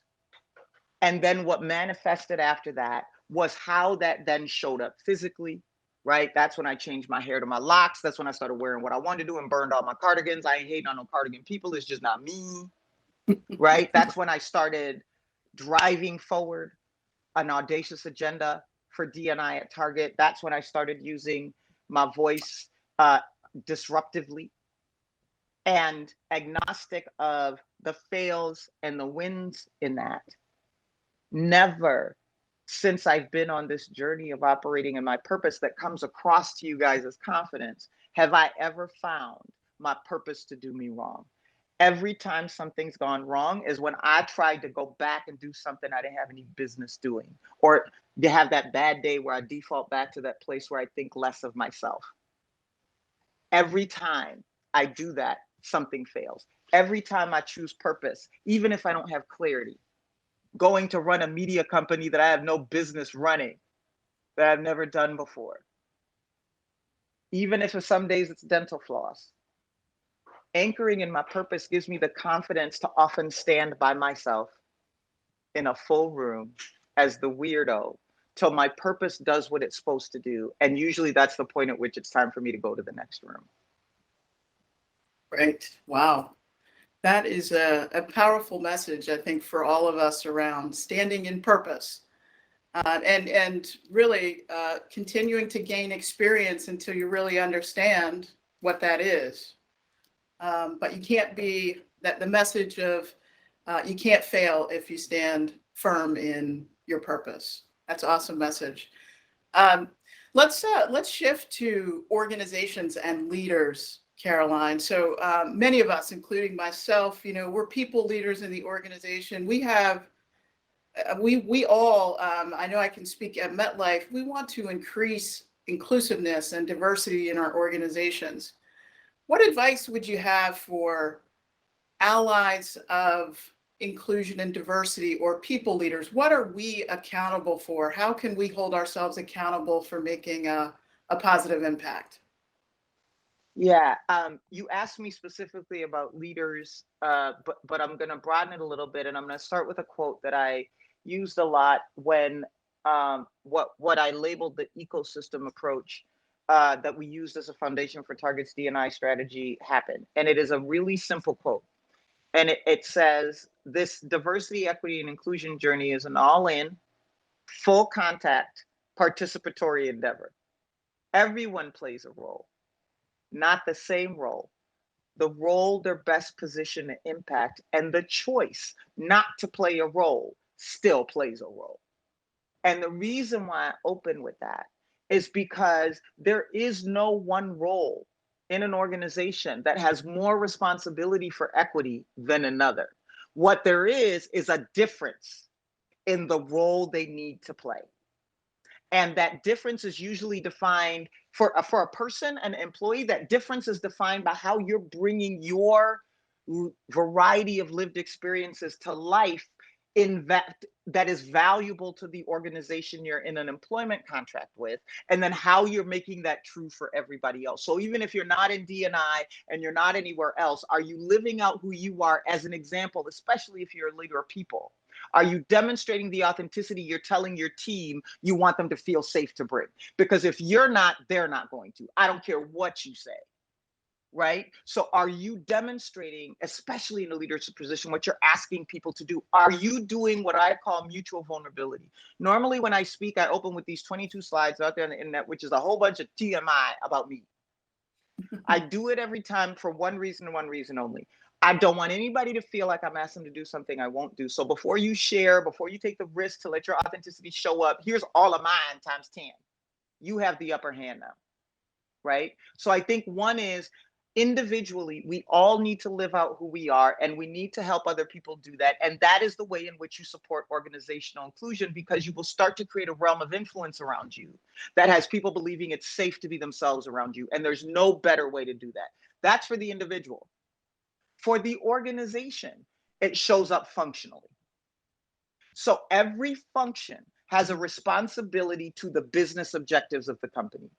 None of those business objectives will get accomplished if you are not practicing equity, because that's just a fact of the world. And I didn't say equal, I said equitable. Equal is giving everybody a shoe, equitable is giving everybody the shoe that fits, which means you have to have the agility to manage things differently with different entities based on what they need. So marketing, no, we are not going to put everything diversity related under the diversity person and call it diversity marketing. No, marketing, all of y'all are responsible for this. Finance, all of you are responsible for this. Now, the issue is competency. We're asking them to take accountability. They don't know how to do it. And in fact, D&I practitioners are the worst at this. We will not give you nothing until you pass the test, as if you're ever going to pass the test. So what we did is we said, look, I need you to take functional accountability. I promise to help you with competency without shame. And what that did is that it caused all of these parts of the organization to functionally lean into what they could do, see me and my team as their co-pilots on competency to make impact. On the personal side, the way that looked was we developed guardrails for coexisting and authenticity. And what we would do is teach those to people as the rule for how to coexist with other people's authenticity. So it wasn't just about, are you living yours? It was also about yours isn't more important than theirs. So stop asking everybody to accommodate your authenticity when you don't want to accommodate theirs, short of any violation of the law, policy, dignity, or respect. And so those rules, and we actually used to do listening sessions to train people to do this, but those rules include things like honor your truth. You don't have to speak about anybody other than yourself. It also had things in there that's about agree on the destination, negotiate the path to get there. There's many rights. Stop arguing about whether the way is right and agree on the destination and let the other right do what it's going to do, right? And especially when you have authority, you tend to jump into those things, right? Understand privilege. Yes, there's white privilege, but there is always the presence of multiple privilege, and every single person is a privilege to give and a privilege to gain. Are you practicing reciprocity? What privilege are you giving on others' behalf? What privilege are you taking in? It was also things like when you want to learn more, practice personal curiosity in the way you look up a recipe or how to change the carburetor on your car. Don't make it other people's responsibility. Google it. right? Practice personal curiosity. Engage in immersive experiences that take you into a place you haven't been and see how you feel, and remember that that may be how others feel sometimes. And then thirdly, yeah, topical training plays a role, but really the guardrails, because we keep telling people that we're working for equity and people think it's going to be Fern Gully or Utopia or whatever your fantasy places you think about. People think we're going to do, like, what was it, Coke that had that song, I Want to Teach the World to Sing? Like, they think it's going to be this sunset hand holding event. No, it's going to be the hardest environment you've ever existed in, because short of not having any violation of the law, policy, dignity, and respect, you will know exactly what makes you same and different from everybody else, and you'll still have to work with them. And you'll still know what your organization is good at and not good at, and you still get to decide if you want to work there. So it's really about each individual playing the role that they can play based on what their best position to impact. Every single individual can demonstrate authenticity and help others feel equally safe being theirs. You also, as an organization, have to give functional accountability, but be willing to teach competency and omit shame. Yeah, very powerful in terms of the organizational pitfalls, right, that exist when you're not kind of really willing to step in and allow people to be authentic. And you talked about, you know, kind of role modeling authenticity. Did you have leaders as you progressed through your roles where you had to coach up a little bit around authenticity, or you demonstrated that the other way around? So instead of the manager demonstrating that to the employee, it was the other way around? Yeah. I mean, so I think that the term reverse mentoring, I think, is in the ecosystem enough now to where people understand it. But there were programmatic things like reverse mentoring where to get kind of cultural competency, there would be different pairings that would happen that would be agnostic of level. And we had these business units called diversity action committees that were the ones responsible for the diversity of their functional area. And most of them had a required reverse mentoring program of some kind for at least the leadership of that function, where people of different identities were actually playing that role. So there was programmatic things. But what I will also tell you is that one of the ones I valued the most was the relationship I built with Brian Cornell, the CEO of Target. And Brian came into Target as the first external CEO that ever been there. And I started in the D&I role about 5-6 months before he came. So we kind of started at the same time, right? And Brian had worked at a number of other companies, and I was out here just being a defiant D&I girl, you know, running around. So if you look at Brian and you look at me, you will see two people who you wouldn't even think would ever meet each other. But what happened between Brian and I, to your point on the how do you give people the opportunity to see authenticity, is as we identified long before it was on trend that our Black talent was having a different experience than even our other diverse talent, let alone talent overall, we started to invest in that. And one of the things that I asked Brian to trust me on was these experiences and immersion with Black employees that were in small, intimate settings, but were culturally prioritizing the Black, not the CEO. So he was invited to come to be in these spaces where the Black community was gathering. Nobody was trying to accommodate Brian, nor was he asking for it, but he just got to come see. So those would be things like we would take market visits in the jet with all the Black officers and go and look at Chicago. He's doing his teaching as a retail guru, and we're doing the cultural exchange, but we're walking through Chicago together doing that, right? One of my favorite ones that he leaned into that is directly in alignment to your question is, one of the things that's true in the Black community is that the beauty shop and the barber shop is our country club. It's our therapist. It's where we go to engage in how we're doing, because the 3 to 4 hour exercise, if you in one like mine, you can't just be quiet for that long. So you build these really intimate relationships and conversations there. And we were in Minneapolis trying to figure out how to continue to help talent that was transitioning to the city that was Black be better. And so we decided to have Brian start going to get his hair cut at a Black barbershop. And the first time we went together, I don't belong in a barbershop, right? Because like even from it was a heavily male dominated environment from a just sacredness, right? But we held meetings there with some of our younger talent so that he could talk with them, but he came to their environment versus them having to go to his. But the idea was that if you can sit in this barbershop, you will learn everything that is within your power, Brian, to change the experience that Black men are having coming to Minneapolis. And so it became a place of insight and research and fellowship for him that then gave him the span of things that he could then go do as the CEO to do that. And so even now, Brian's relationship with the Black talent community at Target is really strong because he believed in this exercise of taking him out of his comfort zone and putting him in the places where they were gathering and not making them accommodate him, but inviting him to participate there. And what Brian will tell you if he was here, he had never done that in his career. And that guy has done a lot. He had never been in an environment where the collective body thought it was more important to be collective than to honor the CEO who just walked in the room. We didn't care that Brian was there. We went on a jet trip and one of our friends had gotten promoted and we were in his market and we hadn't seen him. We landed, that private jet landed, and we ran off that plane so fast to go hug Ron and congratulate him, and we acted a doggone fool in the jet center. But why do I tell you that story? Because when we sat down together, Brian said, I have never seen people celebrate each other the way that you guys do. This is what I want the culture of Target to be.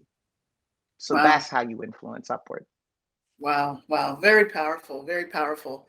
So many insights in just a short 30 minutes. Caroline, can't thank you enough for joining us. And so much appreciate you joining. Thank you so much. And for the participants, just hang on. We have many more wonderful segments to come. Please continue to participate. Thank you very much. Thank you for having me. Hi, Pavan. All right. Thanks for having me. Talk to everybody later. Thank you.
We live in a world where individuals may have equally great ideas, but the opportunities which are presented to them are not equal. We have been told all our life that we have to work hard to achieve what we deserve, to live our dream. But in fact, this is not working for everyone. Some people has to work 10 times harder to reach the same place like others. This is because of predefined obstacle that is being predefined by our societies, like our gender, our race, our religion, our geography. Allies serve many purposes. The key is to create an environment where people feel empowered to contribute, to share ideas, and to bring their whole self to work. That means really caring. Don't just go out on your first impression. Really listen and understand another's perspective, background, and thinking. I think the opportunity to be an ally is extremely meaningful and very rewarding. And the way I'm looking at it is really a two-way relationship, a two-way street, where both parties actually benefit and learn from each other. And from my perspective, it doesn't just allow me to assist others and drive positive change, but it also allows me to benefit, seeing things from a different angle, from a different perspective. In my view, it's all about relationships with each other, with an emphasis on understanding, appreciating, and respecting our mutual diversities in an inclusive manner with non-judgment. It helps us amplify voices that may not otherwise be heard. It helps us sponsor and advocate for people so that everyone has opportunities to succeed. It is a responsibility, especially as leaders of teams. We must help associates to develop themselves, to open up for them opportunities that they would not even think about because they don't have access to the same resources, discussions, group, network. There were times when I felt that I have not been heard. And I didn't feel great then. I don't feel great now. And I really don't want to make others feel that way. Being an ally means use your position privilege to help and support someone with less privilege. Personally, being an ally means everything to me. I once learned this. If we want to go fast, you go alone. If we want to go far, we have to go together. 1,000 people taking one step at a time is much more powerful than one person taking 1,000 steps. And that's how we'll progress and continue to advance DEI efforts. So the advice I would give to somebody who's recently been an ally is to think about an experience where they have been helped by a person and that it made a difference in their career or in their life. Practice active listening, taking actions, sponsoring others, and partnership together. Read what you can to deepen your understanding of the experiences of others, where they come from, their context, and also their history and the history of this country. And approach topics with an open mind. I would recommend also to research your own organization and how your organization is fostering that inclusive culture. Join a DEI network, learn from others, get some tips, get some ideas, and continuously support that inclusive workplace. For over a year, I have been running a growth mindset peer group. It's a small group with allies where we are very intentional in mutually supporting each other's personal growth.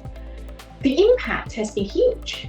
We all have the capacity to be an ally, no matter what our position, experience, or background. The bottom line is allyship creates equity, it builds inclusion, it strengthens collaboration, and it drives innovation. And we need all of these things to build and drive high-performing teams.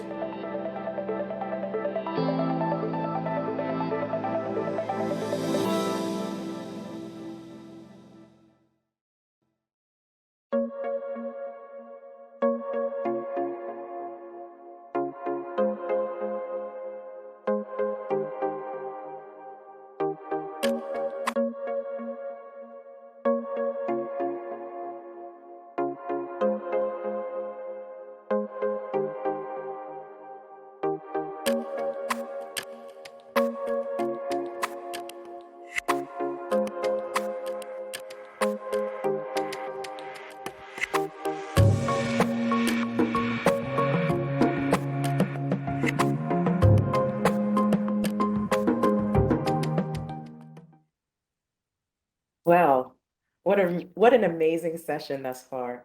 We're excited to keep the momentum going. Hello, my name is Judith Simone, and I have the pleasure of leading MetLife's global efforts around talent development, as well as leading HR for our US business. And I'm super excited to host today's session on best ways to support women in the workplace. I'm joined by the awesome Rachel Thomas.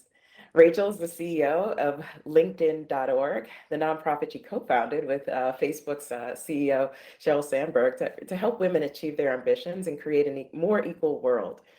Lean In has become a go-to resource for thought leadership, research, and data-backed tools to dismantle bias at work. I like that.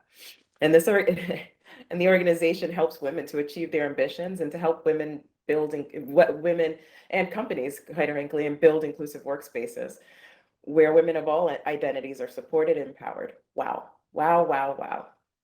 Rachel, I've enjoyed your work from afar, and it's an absolute pleasure to welcome you to Triangle TechX. Welcome. I am excited to be here, and we thank MetLife are thought leaders in this space, so happy to be here with everybody. All right. Well, with that, I know we're all excited to talk with you and dive in. And, I, for one, know, Rachel, that you've conducted extensive research on the topic of women in the workplace over a number of years now. And, that leaves me curious. What are some of the key findings that you've seen? And I'm actually even more curious about how you've seen them change, if at all, over time. Sure. So we conduct the Women in the Workplace study, which you mentioned, which is the largest study on the state of women in corporate America. Just to give people a sense of the scale, this year, 423 companies employing 12 million people participated, including MetLife. And we surveyed over 65,000 employees of all genders to understand what their day-to-day experiences are.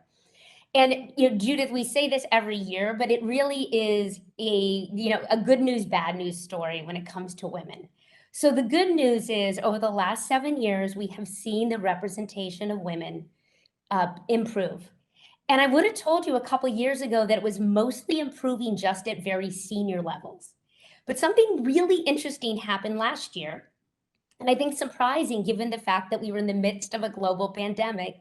We saw the representation of women improve. It was a modest improvement, but still worth celebrating, improve at every level of corporate America.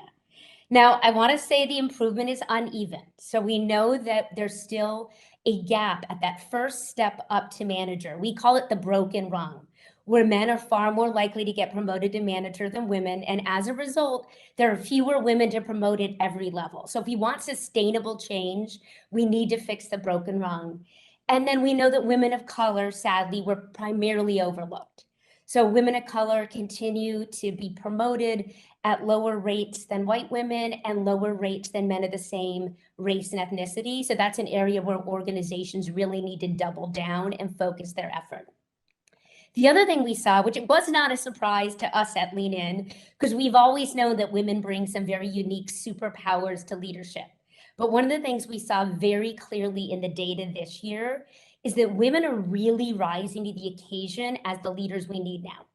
So they are investing more time and energy in supporting their teams, checking in on their well-being, helping them, balance work-life challenges as if balance is possible, helping them navigate a lot of the challenges linked to the pandemic.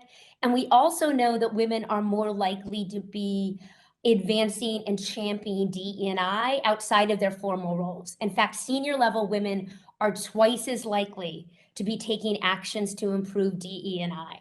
So women are rising to the occasion as the leaders we need now. No surprise to us at Lean In, but I think really powerful to see that. And organizations really need to be doubling down on that leadership. In terms of bad news, we know women are more burned out this year, even more burned out than they were last year during the beginning of the pandemic. 42% of women say they are often or almost always burned out at work. That's more than men, and the gap between women and men has only grown since last year. And I think it's important when we talk about burnout to make it clear that we don't think this means that women are less resilient. We think this is because women are doing more work. We know that women are 5 times more likely to do all or most of their housework. We've all read, the news articles. We know that this is an issue, that housework and childcare disproportionately fall to women. And as I mentioned, if women are rising to the occasion as better leaders, that takes more work. And it adds insult to injury when a lot of that work is going unnoticed and unrecognized, which we know is the case. So that's one thing we really want people to understand, that burnout is on the rise. And I don't think that's necessarily a prediction that more women will leave the workplace, as much as it's a bellwether for how exhausted and how overtaxed women and really all employees are right now, as we know, as we're navigating this pandemic and trying to figure out what the new normal is together. And then finally, despite the incredible commitment we've seen across a lot of organizations to racial equity, to diversity, equity, and inclusion, we actually see that the experiences of women of color are by and large not improving. If you look at the types of microaggressions, the frequency of microaggressions women of color experienced 2 years ago compared to this past year, we're not seeing a lot of change. And women of color are still far more likely to be on the receiving end of disrespectful and othering behavior than white women. So I think that speaks to how hard it is to change your culture and how important it is that we engage all employees at all levels as allies and as change agents so we can really make our cultures more inclusive. Thank you for that. And I appreciate your balanced perspective, because there are realities that we're dealing with. At the same time, there is some progress that gives us hope, but the reality is real, and the things that we're not seeing improve really does give us a sense of purpose and a platform for change, continued change, and not letting go. One of the things that you mentioned and that I want to pick up on is one of the themes you mentioned was that really strikes me, is that fact that women are rising to the occasion, and I dare say have always been rising to the occasion, and particularly have been visible now because of the visible need to rise to the occasion.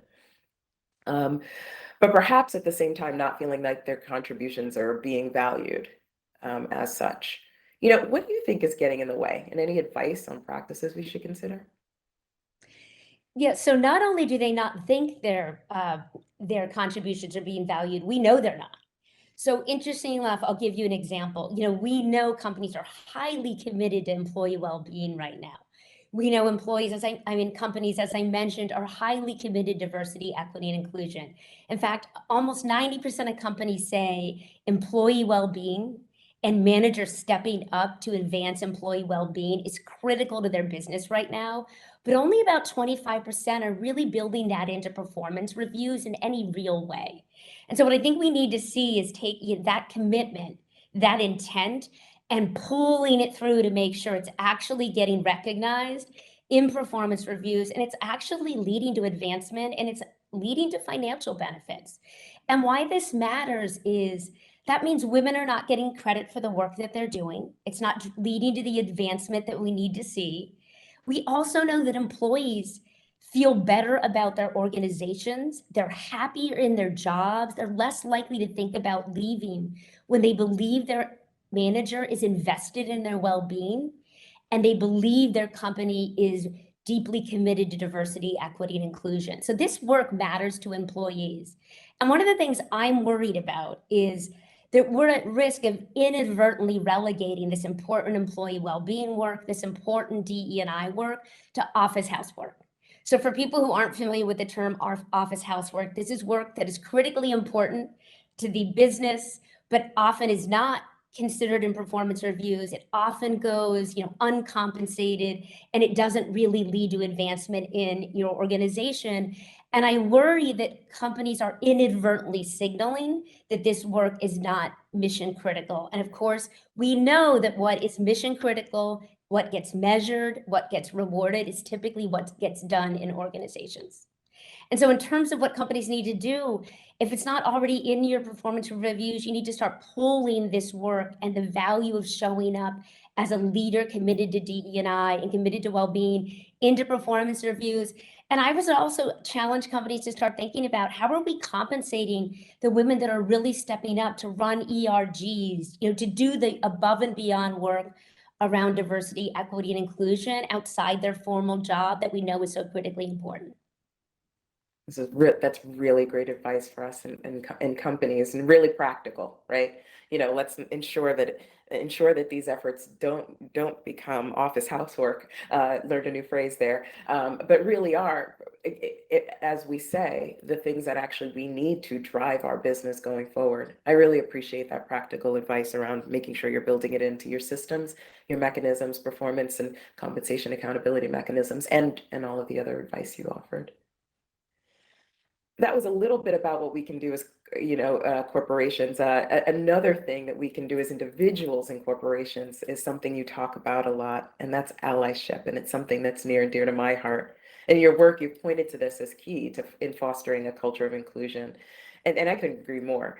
So could you first describe, what do you mean by allyship? Why is it so important, particularly for women in the workplace? And how can we get better? Yep, we just spent a year and a half developing an employee training program we call Allyship at Work. And as part of that, we worked with a brain trust of experts, academics, practitioners, people with lived experiences to come up with what we feel like is a very good, clear definition of what allyship is. And even though I know it, I'm going to read it because I think every word matters, just to make sure I get it right, which is allyship is an active and consistent effort to use your privilege and power to support and advocate for people with less privilege. And I think the words there that we really want to go slow on is it's active and it's consistent. It's a practice. So in terms of how to think about doing that, a couple things I want to share. So first of all, we know from our data that white employees see themselves as allies. Almost 80% of white employees say that they're allies to women of color in their organization. And so that means I take that, I'm a glass half full. I take that as intent is high. Employees want to show up as allies. But when you ask about the specific actions of allyship, are you speaking out in support of racial equity? Are you challenging bias and discrimination when you see it? Are you mentoring and sponsoring a woman of color? we see the numbers really drop. So for example, only 1 in 10 white employees say they mentor or sponsor a woman of color right now. And so we really need to fill that, bridge that gap between intent and action. And I think that's means employees need to know what allyship looks like. And so I'll just give you a couple thoughts. One is, and we know this, and you had a beautiful video talking about allyship and why it matters for employees all across your organization. But a lot of this starts with intentionality. You just need to move through the workplace with incredible thoughtfulness and intention to be an ally. And the good news is if you do this, it's good for everybody, right? Yet thoughtfulness and intentionality as a coworker and a leader really matters. And I'll give you one really practical example. When you're planning an event, is it a time where caregivers can participate? Does it have food that will really work for people that have an array of dietary requirements? Is it easy to get home from the event? Is it accessible? Is the space accessible? Do people who don't drink alcohol feel welcome at the event, the way the event is put together? When you think of all the little decisions that go into making an event feel truly inclusive, that's an example of the type of intentionality we need. The other thing we know from our research is that white employees tend to really focus on what I call small acts, but kind of in the moment acts of allyship. Speaking up in the moment, pointing out, work well done in the moment. But when you ask women of color what really matters to them, it's the deeper, more sustained allyship. It's really advocating for opportunities for them. It's showing up as a mentor. It's showing up as a sponsor. So that mind shift from, of course, that in the moment allyship matters, but how do I really dig deep and really invest in that sustained allyship, I think is critically important. Very helpful, because like you said, there are so many people who feel they're allies, which shows that they intend to and want to show up as allies. And how do you practically do that to ensure that you're actually being effective, active, consistent, intentional, all those things you mentioned? Thank you. I have time to squeeze in one last question because our participants include many amazing women who are seeking advice on how to step into their best and highest level of awesomeness. What advice would you share? Perhaps something you know now that you wish you knew or did years ago or last year. I think one of the biggest things is we talk a lot about the confidence gap or, women lacking confidence, imposter syndrome. And I want to say loudly, women do not lack confidence. There's nothing inherently different about women that we do not have as much confidence. We are having a very rational response to receiving different messages, facing different headwinds as girls and as we enter the workforce. So one of the things I want everybody to just internalize is it's not you, it's the system, it's the messages you receive. And so if you feel a little bit of that confidence, lack of confidence, just dig deep, take a deep breath and go for it. And remember, you've got the skills and abilities. You're just having a very rational response to the experiences you've had. And the other thing, I know we're really tight in time, but the other thing is, as women, we are so well equipped to show up as allies for other women, particularly women with less power and less privilege, because we do experience some biases ourselves and some headwinds. We're more likely to see it. So let's show up for each other. And remember, when you show up for another woman or an employee of any gender, you speak up in the moment, you advocate for them, it actually raises the perception of you as a leader. So it's good for you too. Allyship is a win-win. I love it. Walk with confidence, have that confidence, understand that confidence, and show up as an ally. Will do. Great advice. Rachel, thank you so much for spending this time with us, for sharing your insight, your wisdom, and your heart. Really appreciate it, and for all the work that you've done. That's really going to advance, the experience, enhance the experience of women in the workplace. I know many will benefit from your insight into the best, and I just want to thank you. It's been a pleasure to have you here. Thank you so much. And, MetLife, you have just been amazing partners for us on the entire journey. We'll be 9 years old as an organization early next year, and you've been on the journey with us the whole time. And we are really grateful for the partnership. Awesome.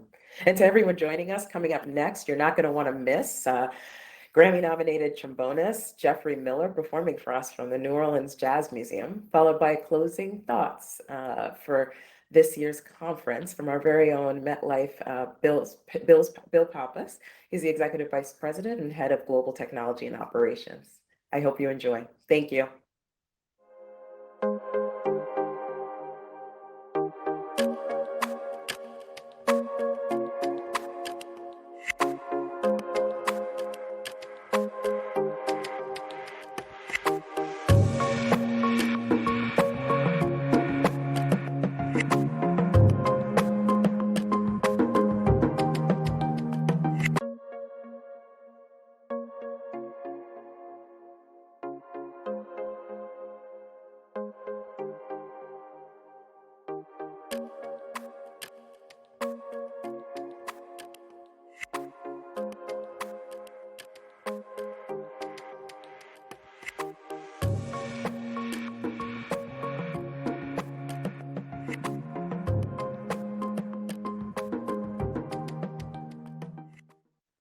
Hello everyone, I'm Mariana Pellegrin. I'm the head of Service and Operations at MetLife in Brazil, and I'm glad to be here today to introduce a special guest to our event, Jeffrey Miller, who is a young trombonist and singer from New Orleans. But before we go to Jeffrey, I imagine you might be curious on why are we bringing a musician to a technology event? Well, we decided to invite Jeffrey not only because we want to offer you a special time at the end of our day together, but because music is much more. We truly believe that adding arts to our environment encourages applying creative thinking to STEAM projects, promotes imagination and creativity. Studying arts contributes to the development of essential skills like communication, collaboration, problem solving, and critical thinking. This is a concept that many educational systems are applying. A piece of a personal story here. My father was a musician, not a professional one, but a lover of music and art. On his whole life, creativity and art was always there as a songwriter. And guess what?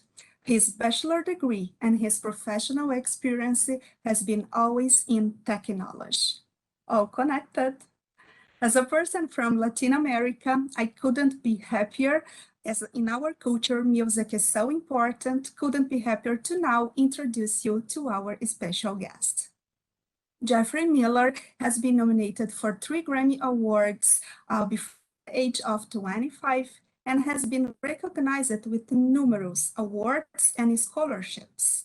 Making music is Jeffrey's primary focus. He intends to eventually earn an advanced degree in music, make albums, develop a global fan base, and tour the world playing music. So please join me to welcome Jeffrey Miller. Thank you for the introduction, Mariana. I'm honored to be here at Triangle TechX, and I'm excited to put the arts in STEM, thereby making it STEAM. I will be performing for you a medley of 2 of my original compositions, Justice and Black and Blue. Hope you enjoy.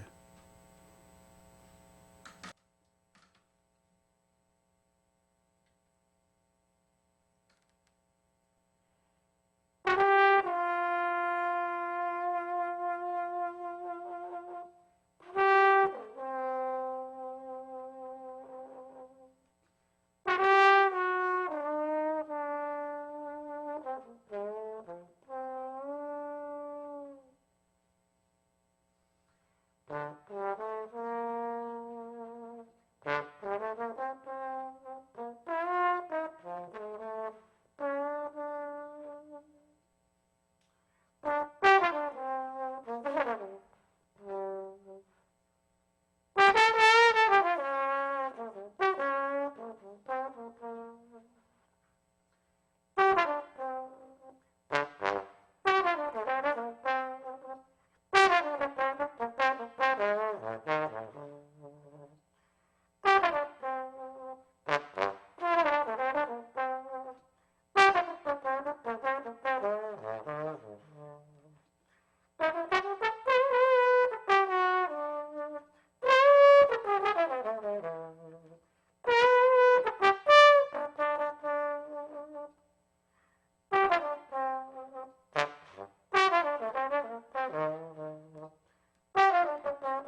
Wow, what another powerful day of conversation. And to finish the conference with putting the art to STEM, simply priceless.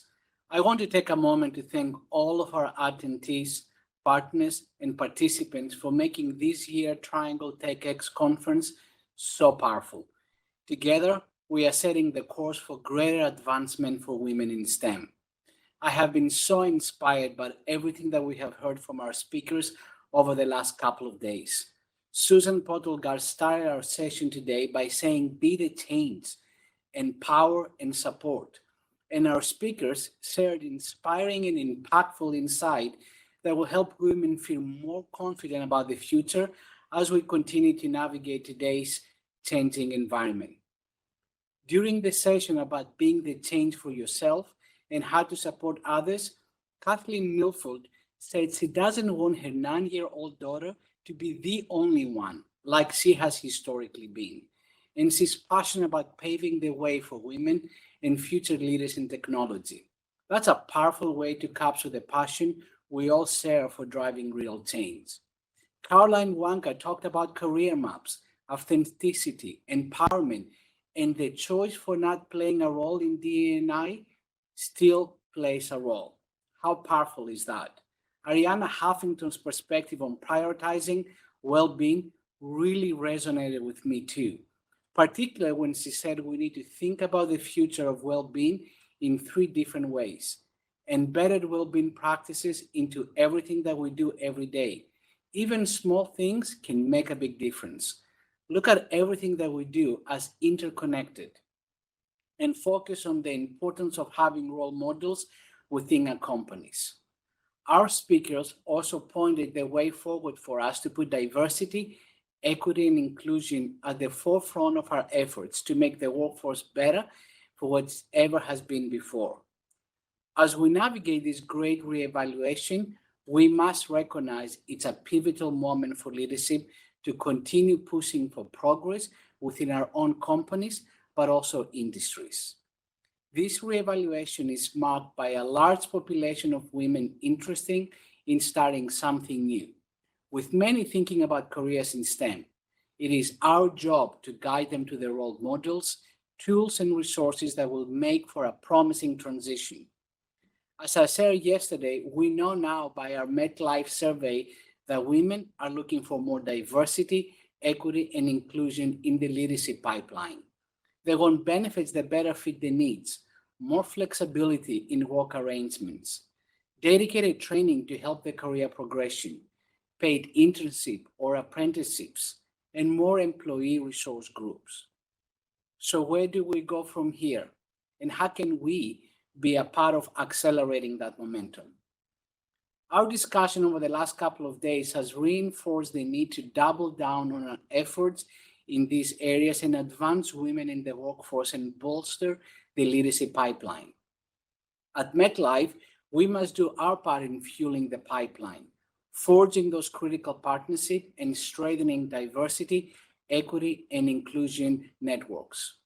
I'm so proud of the progress that we have made. We have offered dedicated training that really help our female employees' career progression, and we brought more diversity, equity, and inclusion into the leadership pipeline. But I'll be the first to tell you that we have so much more to do. That's why we're going to leverage our academic partnerships to improve the pipeline of talent in the technology fields. This includes programs like Bootcamp that teaches network and security administration. Internally, we can expand upon our summer internship program, what we call MetLife Technical University, to provide students with the skills to succeed. As part of this program, many of the women of my leadership team that you have met during the conference have volunteered to serve as mentors and cultivate a pipeline of women in STEM professions. We're also building on MetLife's other efforts by launching a focused program on women who want to re-enter the workforce in technology. We have committed and we are committed to sponsorship and mentorship as we continue to grow our Women in IT forum as part of our Women's Business Network, creating new opportunities to connect, engage, and identify points of interest and growth. And lastly, we're going to continue to elevate awareness and built on MetLife's wellness programs for our employees. Called Be Well, this program provides extensive resources to our employees in 4 areas: mental, physical, social, and financial well-being. It also focuses on 2 more areas that have been very particularly relevant during the pandemic: work-life balance and resilience. As a community of employers, we need to raise the bar on flexibility, adaptability, and also accountability. It is our role to identify and implement solutions that meet women's needs, such as providing impactful programs that help them flourish as individuals and leaders. By setting goals for ourselves and our organization, especially for our diversity, equity, and inclusion efforts, we're going to be best positioned to measure our progress and success. While the Great Resignation is concerning, it's giving way to the emerging Great Reevaluation, which offers tremendous opportunity for employers in the STEM field. Let's use this moment to evolve our approach to the recruitment and retention of our employees, especially for women. Let's engage these women in the process and continue listening to what we can do to better empower them. And let's continue build a robust leadership pipeline that thrives on diverse perspective and the innovation and creativity that really help us differentiate in the marketplace. I hope you all feel as energized and motivated as I do after this year's conference. I am impressed by the spirit of an industry working together for advancement. So let's be the change together. I look forward to seeing the actions that come out from the discussions and talking about our progress at next year's Triangle Tech X conference. I cannot thank you enough for being here for the last couple of days and for joining us for a very active dialogue. Thank you so much. Thank you for joining the 2021 MetLife Triangle Tech X conference. Replays of this year's sessions will be available soon on MetLife's YouTube channel. Enjoy the rest of your day.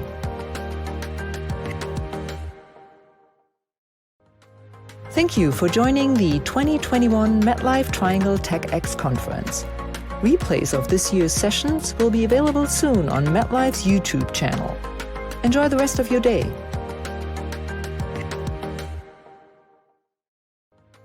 Thank you for joining the 2021 MetLife Triangle Tech X conference. Replays of this year's sessions will be available soon on MetLife's YouTube channel. Enjoy the rest of your day.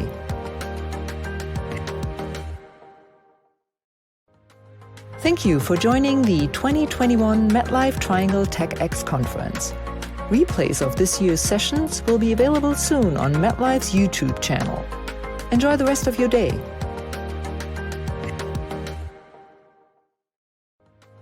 Thank you for joining the 2021 MetLife Triangle Tech X conference. Replays of this year's sessions will be available soon on MetLife's YouTube channel. Enjoy the rest of your day.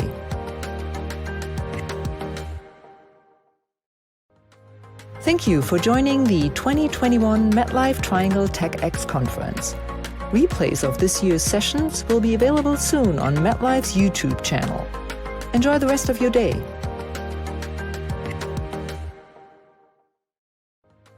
Thank you for joining the 2021 MetLife Triangle Tech X conference. Replays of this year's sessions will be available soon on MetLife's YouTube channel. Enjoy the rest of your day.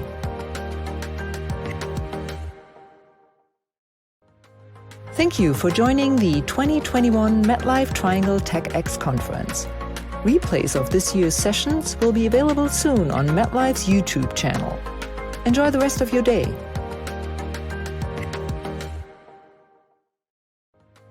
Thank you for joining the 2021 MetLife Triangle Tech X conference. Replays of this year's sessions will be available soon on MetLife's YouTube channel. Enjoy the rest of your day.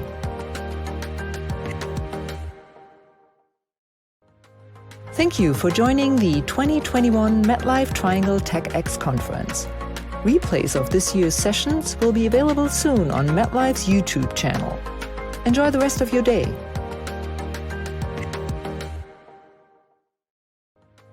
Thank you for joining the 2021 MetLife Triangle Tech X conference. Replays of this year's sessions will be available soon on MetLife's YouTube channel. Enjoy the rest of your day.